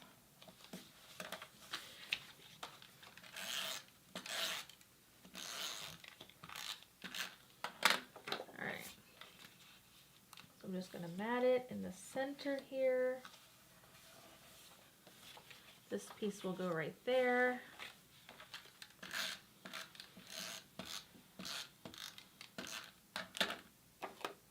Look at those angles. Isn't that wonderful? All right.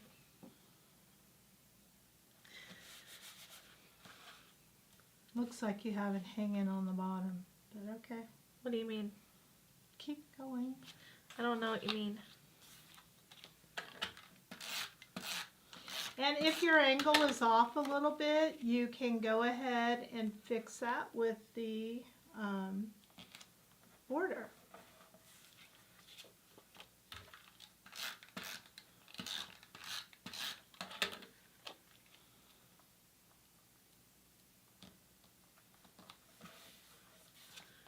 This one will probably go... No, I had it the way.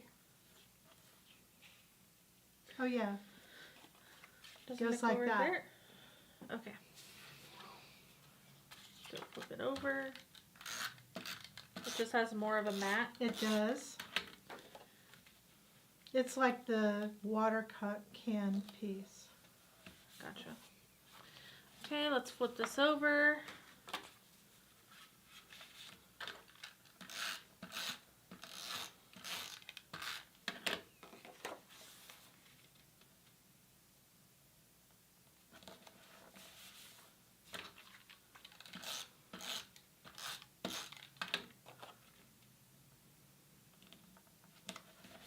And then we have this one over here.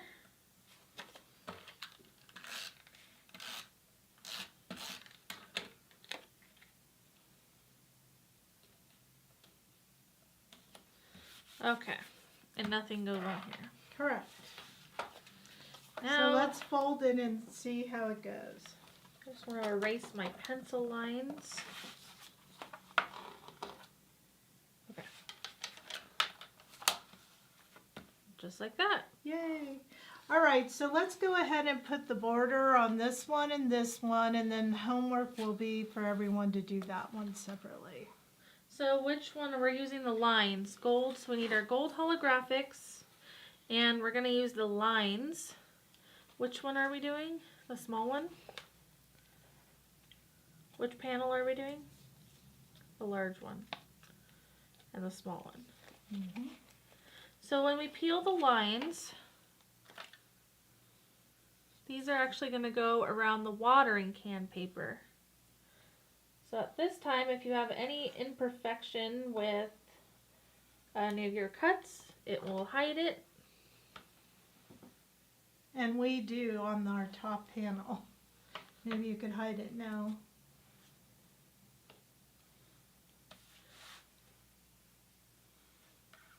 Maybe I put the pencil mark wrong.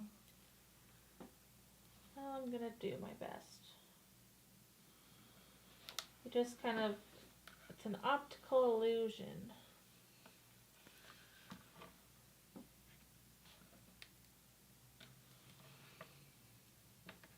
Alright, so we need more lines.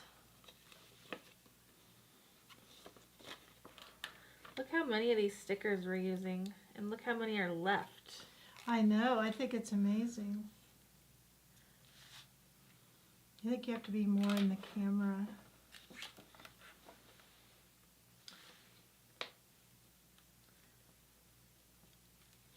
So our crazy crafters could see what you're doing. I am in the camera.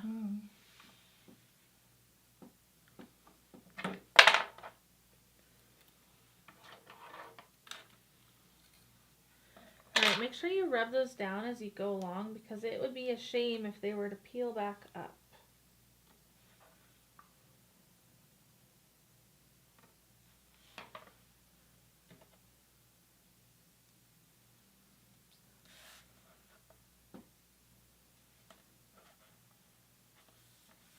Just like that. Okay, now for the front one, you only have to do, if you look at our sample, the sides, top, and side, because the bottom will have the little piece for the sentiment. Alright, so we're only doing the 3 sides. So I'm going to start over here on the left, make my way up.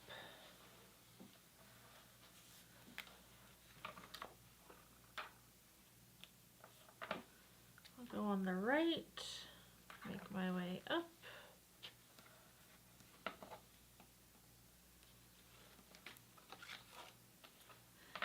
And then across the top on the diagonal. Look how much bling this adds to it. Yeah, I think it really Sparkle. makes it so fun. Now this is a card for a special person. I mean, it isn't just anybody who's going to get this card, right? Right. So now I think we ought to put our dots. And so again, we're only going to do this part in the video. Your homework is to do this one at home, okay? So you'll have to do that. Now, let's put our dots. Okay, so we'll need 3 of our gold dots on the white panel. Let's just kind of look here. So we're going to put 3 here on the white panel, and we're going to put 3 right here.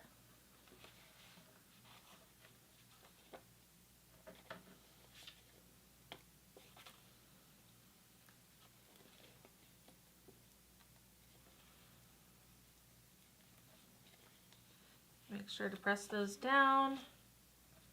That one almost ended up in the center of a flower.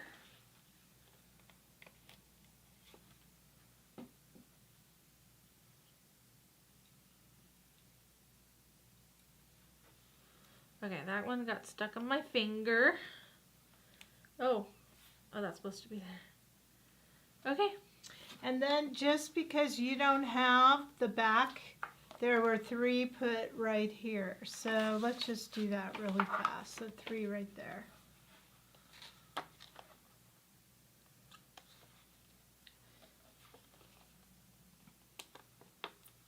And that's it for the white paper.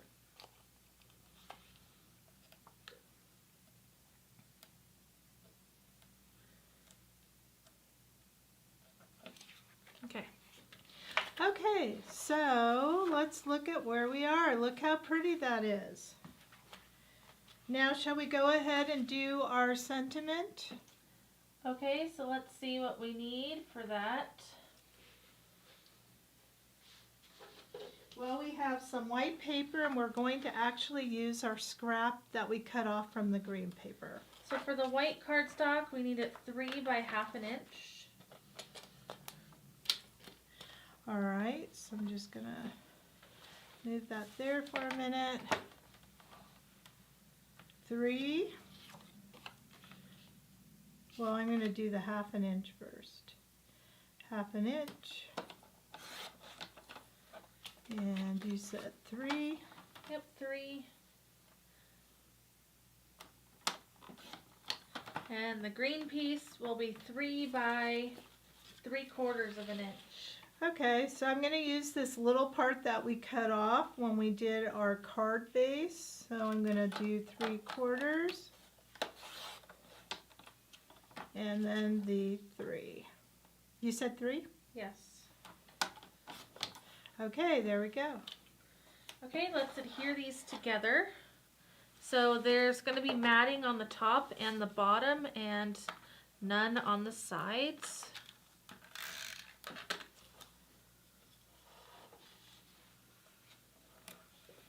And then we're going to peel the word from our mini sticker sheet that says grateful. And we're going to just put that right in the center.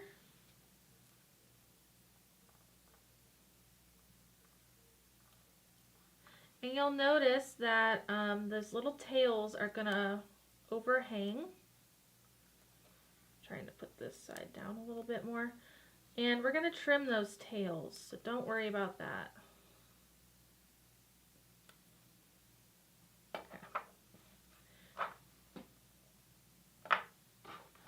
I find it easiest to just flip the paper over and trim. Now you could have used any of the words, but we're just choosing to use grateful. We'll put this right at the bottom on the first panel. And then we need some golden dots. 1 and 2. Okay. So what's left now is to go ahead and do our glittering. Now, we're not going to do all of them. We're going to do 1 large flower, 1 leaf, and 1 yellow.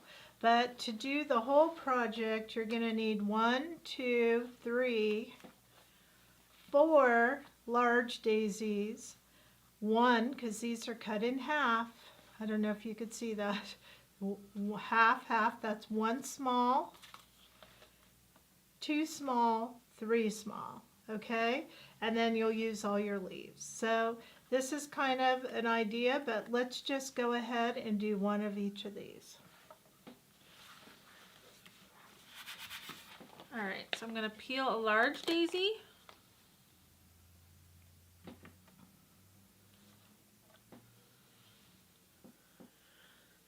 And then I'm going to peel a small daisy. And then I'm going to peel a leaf. Now you can actually cut your leaves because you don't need to keep them together. So that's what I'm going to do.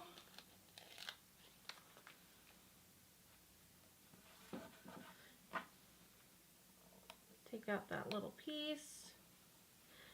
Brayer these down. I think you need 2 leaves to do the front.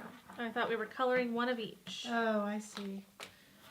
I thought we were doing the front. And then I'll let you take it away on the coloring. Okay, so to color, we're going to go ahead and use YR18. Maybe you could read the colors.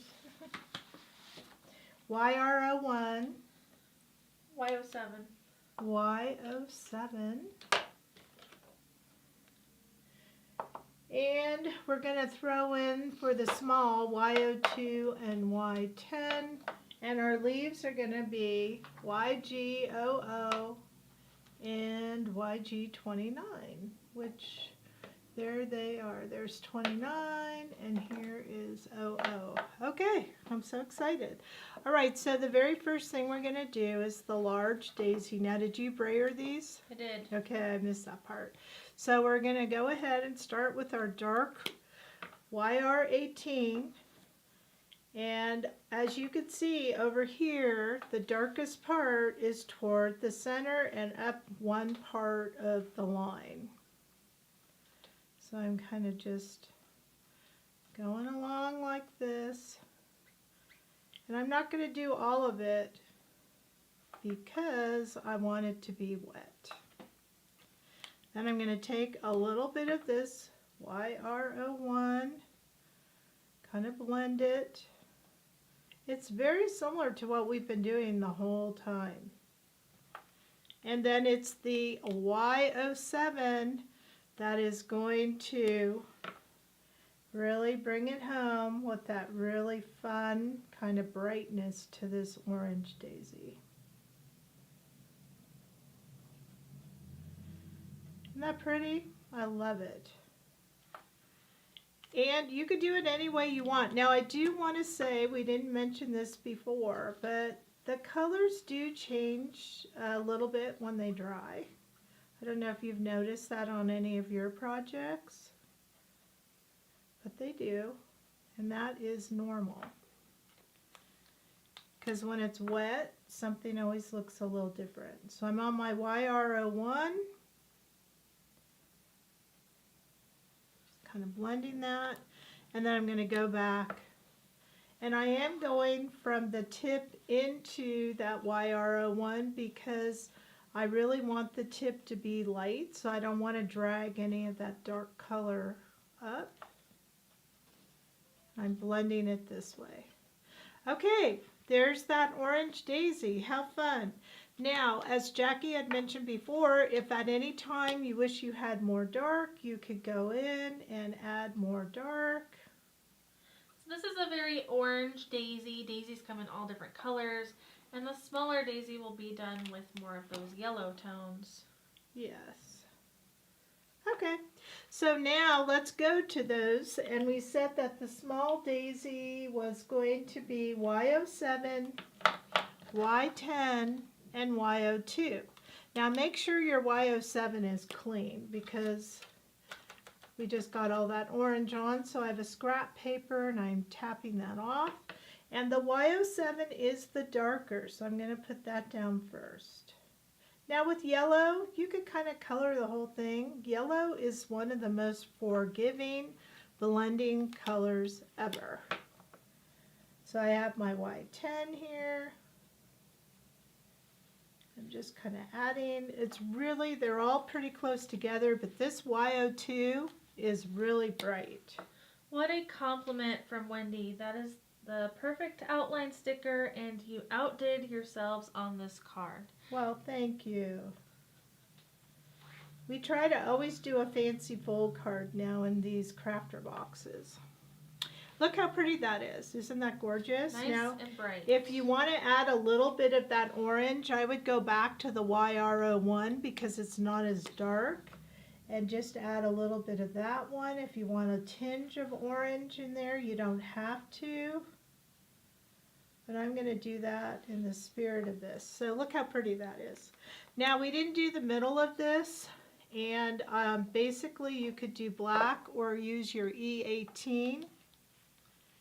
Or you could even use YG29. But just kind of color. There we go. And this one has it already in there. Now for the leaves, we're going to go to YG29 and YG00. And I tend, when I color a leaf, to go up the middle. And I just kind of give it a little bit of dark right up the middle. And then I come in with my YG00. Okay, I have a couple of questions. Do you remember how many large and small flowers for this card? I remember there were 3 small and I think it was 4 large. Correct.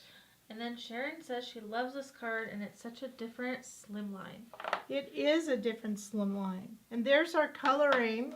And I just want to make sure when you go to the glitter image part on the instructions, it says peel 4 large, 3 small daisies, and 3 sets of leaves. So that's what you're using on the entire card. Okay. Do you see that? Yes.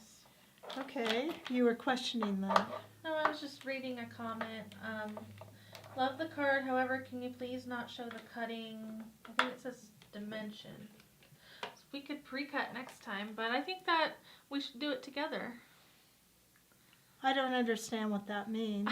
I don't either. If you could clarify, that would be awesome. Okay, so that was our coloring for the daisies. So now you know how to do the coloring for each of the different elements on the page. And so the rest will be your homework. Yes, so you're going to go ahead and trim this out. And really, it's not as hard as it looks. You just kind of go in and out. And frankly, when I do it, I like to make mine into littler sections. But I am going to go ahead and trim one of these out so you could see how I got the half a daisy right down here. So if you want to keep reading comments, that's fine with me. Well, I just want to make sure that we have time to do our last project together. Oh yes, we have plenty of time. Okay, we're going to have to speed craft. I'm not going to speed. I'm going to do what it takes because I'm in for the crafting haul. Crafty Kathy is asking, do the numbers on the markers mean a higher number is darker? Not necessarily. Not in this brand. In the Copic brand, that was the way that it was, yes, but not in this brand.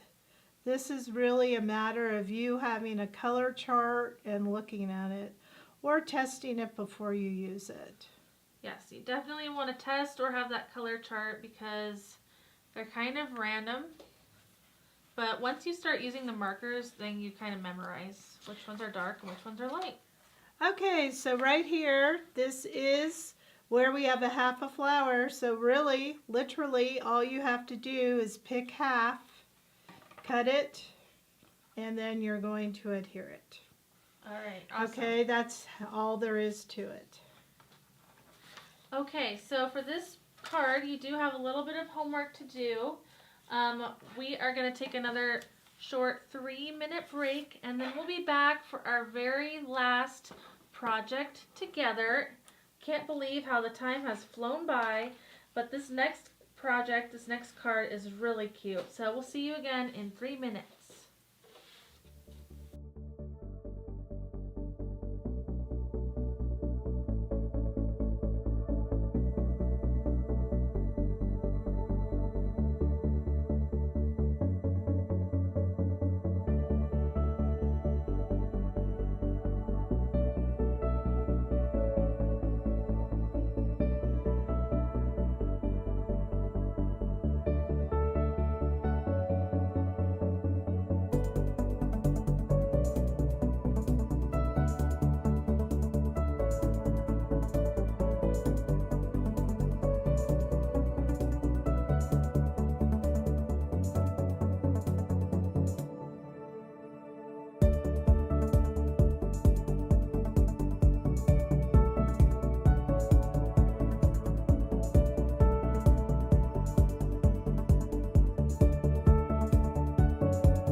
Krazy Crafters, we are back for the Krazy Krafter Box Fall Edition.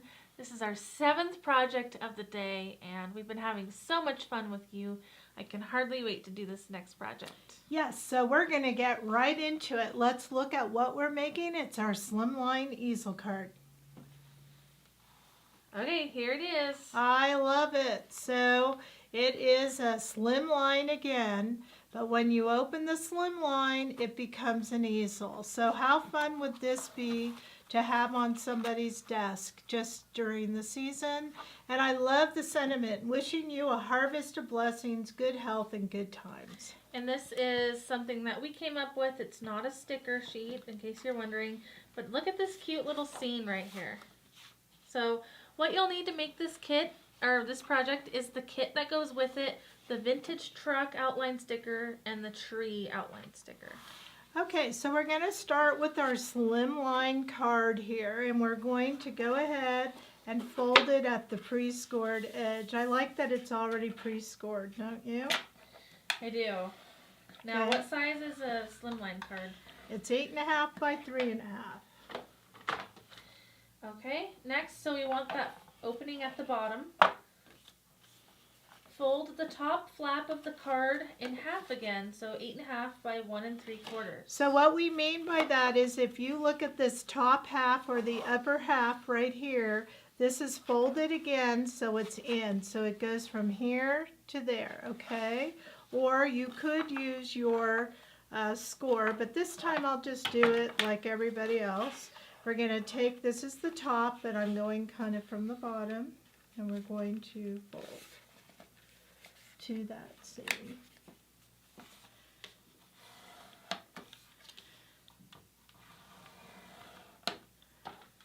Now, we're not going to necessarily see this, so it's okay if it's not perfect.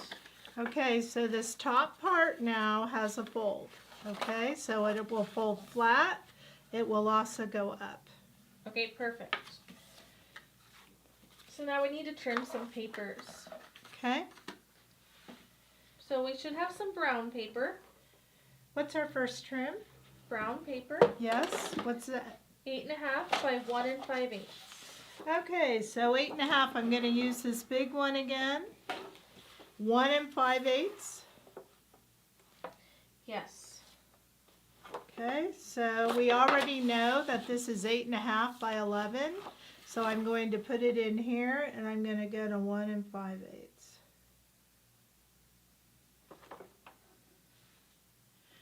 What part is that? I think it's this part. Oh, the part in the back? Okay, are we doing it twice? Once. Okay. Okay, then we're going to trim the brown paper to 8.5 by 1.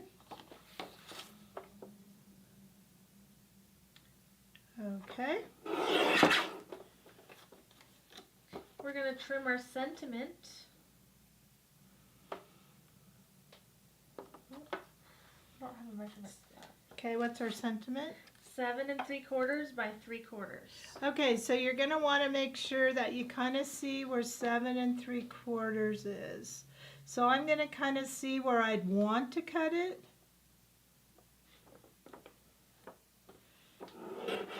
And then kind of evening it out. 7 3/4 by, 3/4. and I think it's kind of 3/4, so I'm not going to cut it anymore. Yep, that looks good. Okay, then we do need to cut the brown one more time to 8.5 by 3.5. Okay. We're cutting all of our papers first so that we can assemble it really quickly. Now, I recommend, if at all you have a chance, highlight your dimensions on the instructions because that makes it easy to find them.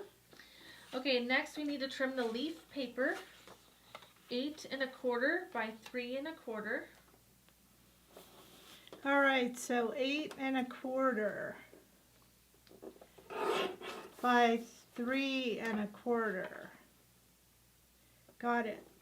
And our last cut will be the striped paper, 8 1/4 by 1. Okay, so 8 1/4 And it looks like it's already at 1. It is. All right, so now we're gonna What about this strip? Brown bag. Where does that go?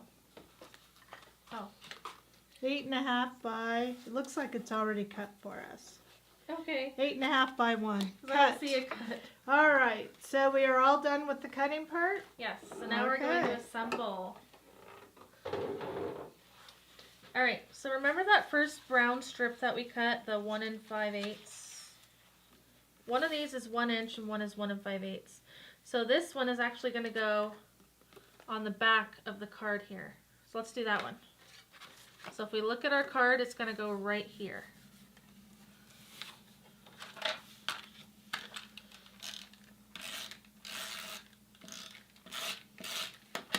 I like to use a lot of adhesive.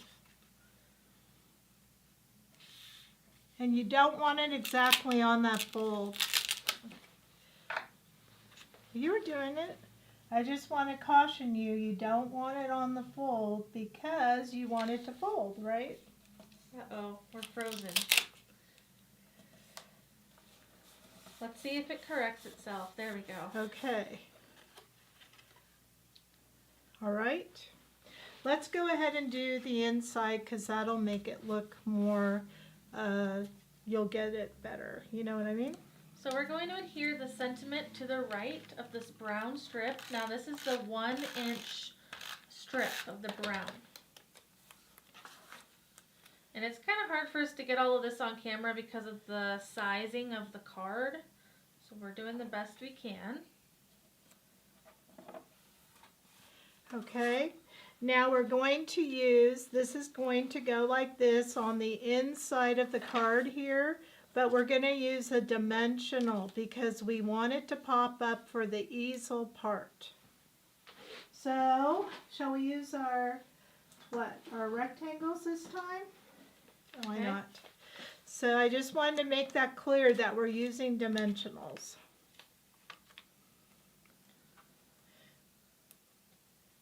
We don't mean to be rushing, but we were advised of potential technical difficulties. You never know here in California right now. We've been having some rolling blackouts. So we don't want to lose you guys. If we do lose you, we'll try to hop right back on. Okay, so I'm putting these dimensionals down, and can you peel that protective layer? Because I'm also going to put dimensionals on this one. Do you want the tweezers? No, I got it. And again, the reason I'm doing this is so that when you do the easel part, there's something for it to kind of have, you know, to stick to. Because if it's flat, it might not.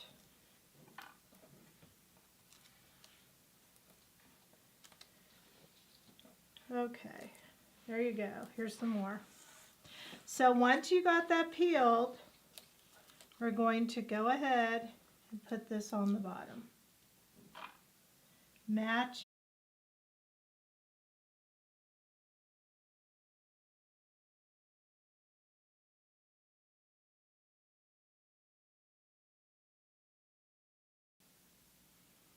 Okay, we are back.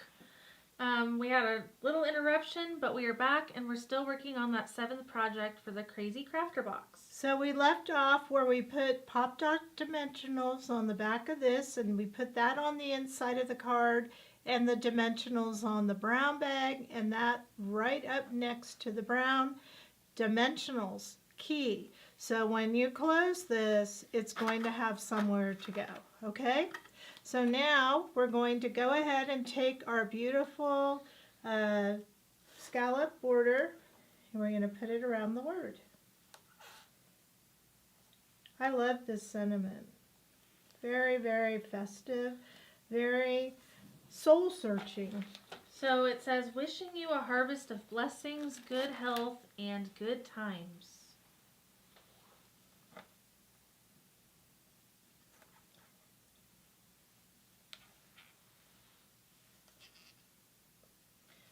Okay, and I'm going to trim the ends here. I don't know if you could see that, but I just trimmed the ends there. And now we're going to just finish it off. And I have a little piece here. So I am using the scallop, but you could use whatever you want.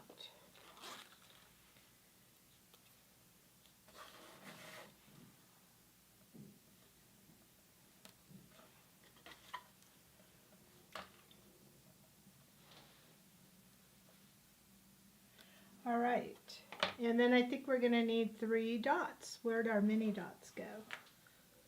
Good question. Our table looks like a tornado went through here. Does that happen to any of you? Let's see, I have the tree and the truck. Let's see.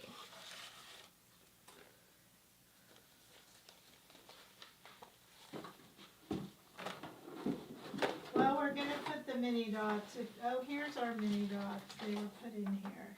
Okay. So we need 3 mini dots right there.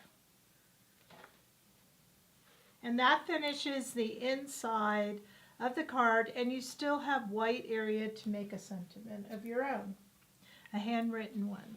There we go. Okay, so now what we're going to do is decorate this top panel of the slimline card.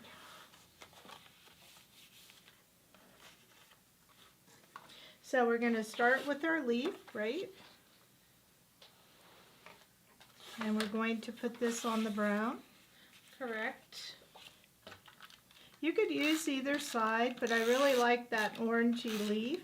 This paper is one of those that is from Authentique. We have had it for a while, and I've been saving it. So now you guys get to use it. So the next thing we're going to do is grab that stripe paper and we're going to trim it with scissors, freehand, creating little mounds. Yeah, not much, just a little bit. You know, you don't have to do this part, but I kind of like the imperfection of it, so I tend to do it. And then we're going to adhere that to the bottom of that leaf paper.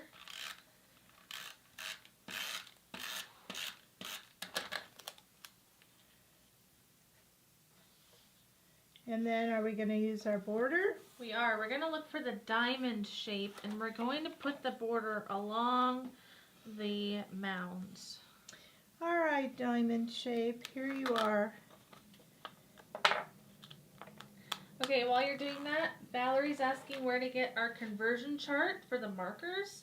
If you head over to our website and then click Ideas and Resources, you'll see that there is a chart on there. You can download it for free. And Christine is saying she loves the little red truck and that we're so creative. Well, thank you. And this is one of my favorite stickers because it's just a classic red truck. But you can color it blue, green, whatever color you want. Now the diamond, I kind of followed the way that I cut it. And by the way, on that conversion chart, we haven't put up the pastel. I know Becky Ann has been really good at trying to get me to do that, and I had it. I've had a disaster happen, and first I lost it, now I have to start over. I don't even have my Copics anymore, which is sad. Okay, so there's that, and what's next? Okay, so I think we've done everything except for the truck and the trees and the pumpkins. So before we go any further, let's show how this part is going to go on the card, just in case we have one of those brownouts again. People will know what to do, okay? So how this is going to work is this part of the card is going to go only on the bottom part here. So I would suggest you put your tape on the bottom part, and that's what will create the easel. So then this will match the bottom, and it'll still remain the same size as a slimline card. But when you go to put it up, it's an easel. How exciting is Yay. that? And this is what the back looks like, okay? So it's really quite fun. All right, so now we're going to do our glitter projects to complete the card. Okay, I have to just say that I really like the contrast of the red truck with these green trees. It's really beautiful. And these are a new sticker we just started carrying. Also, I wanted to thank Christine for sending 200 stars, and she's on a streak for 3 weeks. So thank you. Okay, so we're going to peel the truck. Now some of the pieces are not going to come over, right? The window. The wheel, the like little hubcap. I think I'm going to go like this. My in on there. Oh, no. Okay, so there's that. I would suggest that you take the window and you put that as a separate piece so you could put it on kind of a 3D type thing. I'm just going to put I'll put the window right here. And the reason that I would suggest doing that, I don't know if it's the reason why you suggest it, is because when you color with red, it tends to bleed more than any other color, and you want your window to be a nice light blue color. Right, so instead of putting it where it goes, make it a separate piece, okay? So that's all of that. Now here's the next tip. This part of, what do you call this wood thing on the back bed of the truck? I don't know what it's called, but I find it easiest if you find a straight edge, whoops, and you put the top part down, cut it out, and then put the other side so you don't have to figure out how to cut the middle. Okay? So there's that. What else do we need? Pumpkins and trees. So we need one large pumpkin. Yes, that is a very large pumpkin. It is, huh? It's almost a Charlie Brown pumpkin. Becky Ann loves the new trees. All right, Becky Ann, I knew you would be on there. I could always count on you. Sorry about that chart. Okay. All right. There's that. And then we're going over to the trees, right? So we said 3? 3 trees. If you notice, we like to do things in odds. You know what? I'm just going to have you go ahead and start the coloring process because now I'm all nervous. So we'll do 1 tree, okay? But we want 3. There you go. Oh, I get to color? Mm-hmm. So we need to brayer. Can't forget that. We've got to use this nice, cute pink brayer tool that we just got. And look, if you like the Tombow Mono adhesive, it matches. Okay. So for the truck, we're using R20, R17, and R03. We are going to start with the darkest color, which is the R20. And I'm going to follow the example that you can't really see, but I am using this for reference. Look at your photograph if you can't see, and I'm going to put the dark red where it looks the darkest. So starting kind of here, and I'm not going to do the whole truck at once, okay? The hood. This is R20. Now we're going to transition to R17. And we're going to leave some white so that we can put that R03 in the center.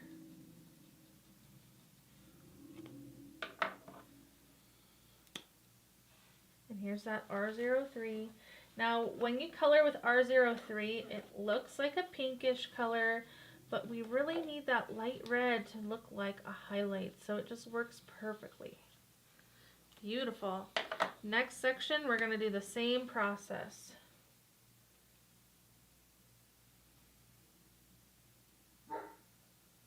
Okay, that is the R20.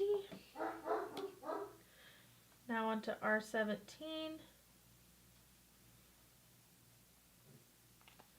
and the R03. And then one more time. You forgot to do the fender above the tire. Oh yeah.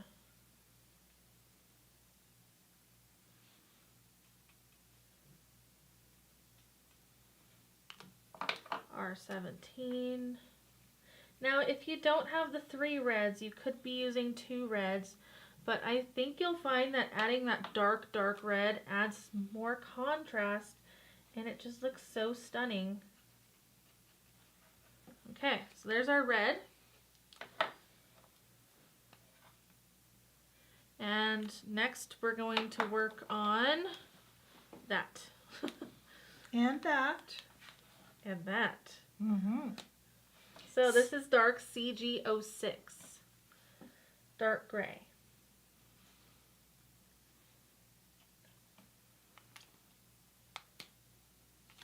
And now CG02 is what we'll use to blend it.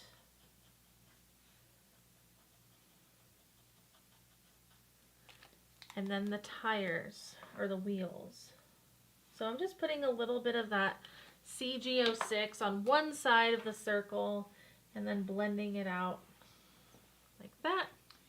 And do you think the window is that color? Let's see. Window, no, BO2 and 00. Okay.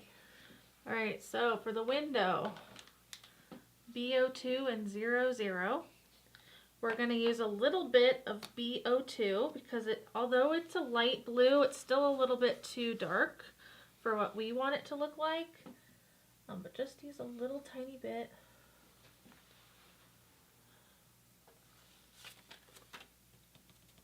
Make sure your marker is clean. And then we're going to use our 00. Make sure that's clean as well. And then we're going to fade it.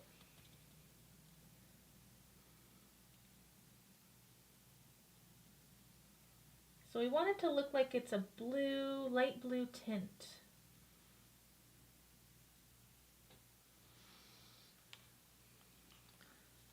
Okay, and we'll finish the wheel.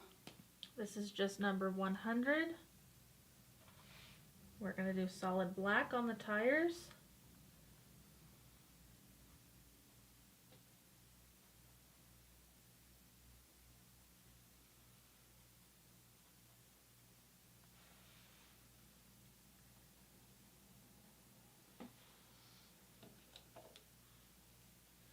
How many of you are using different colors than red? I'd like to know what color truck you're making. Okay, now let's just do one of the pumpkins. So we're going to come in with our standards, what we've been doing all day, YR18. I mean, you guys should be really expert pumpkin people now, right? Yep, YR18, YR01, and Y07. I love this comment from Wendy. Love this card. It's almost telling a story. Yes, I agree. So I have my YR01. We've done this before. And then Y07. I don't know where that one went. Is that right here? No. Where did our Y07 go? It's hiding. But I'm going to use Y10. Y10 is more of a golden yellow. But look how pretty it just has that beautiful look. It was the same color as the daisies, so how fun. And then what color is the stem going to be? Green? YG29. Okay. And then you'll want to do the other pumpkins the same exact way. Okay, now to color the fun trees. So YG29 and YG00, just 2 colors for those trees. And look how she's just kind of adding that dark color along where the branches are. So where those lines indicate branches is where it's going to be dark. And it's not perfect. She kind of did little dots. And then I'm going to YG00. And you're just going to blend it out, spreading that dark green color to all of the places that are still white. Look how pretty that is. I love it. You are going to have so much fun with these trees.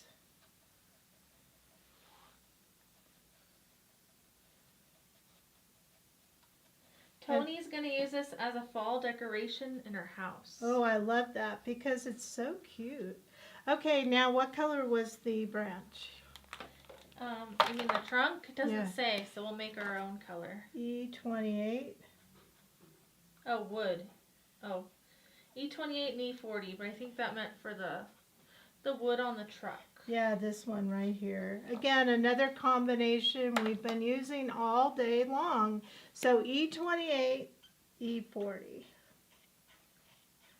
Okay, we've now colored everything, but you have homework. You have 3 more pumpkins left, the other side of the wood, and 2 more trees. And then to trim out, right? Yeah, so let's take a quick look at all the things we've done today. If you clear off our table, we can put everything next to each other. Okay. All right, so first we made this beautiful tree frame card.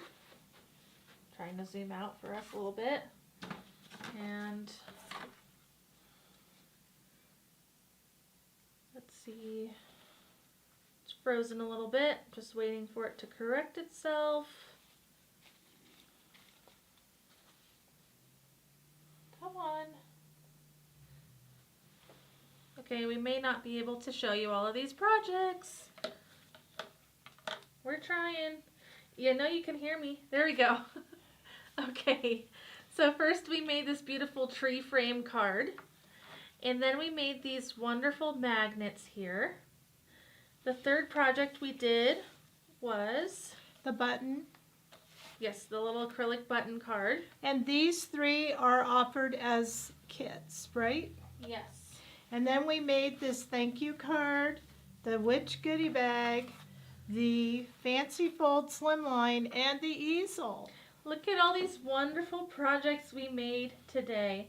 So I do see a question, will the video from today's projects be available immediately? Yes, replay will be available so that you can rewatch the video and take time to do all of your projects. I would love to know which of these projects was your absolute favorite today. I have a couple favorites. Yes, I do too. And I just love it because I love fall, my favorite season, just like I said at the beginning.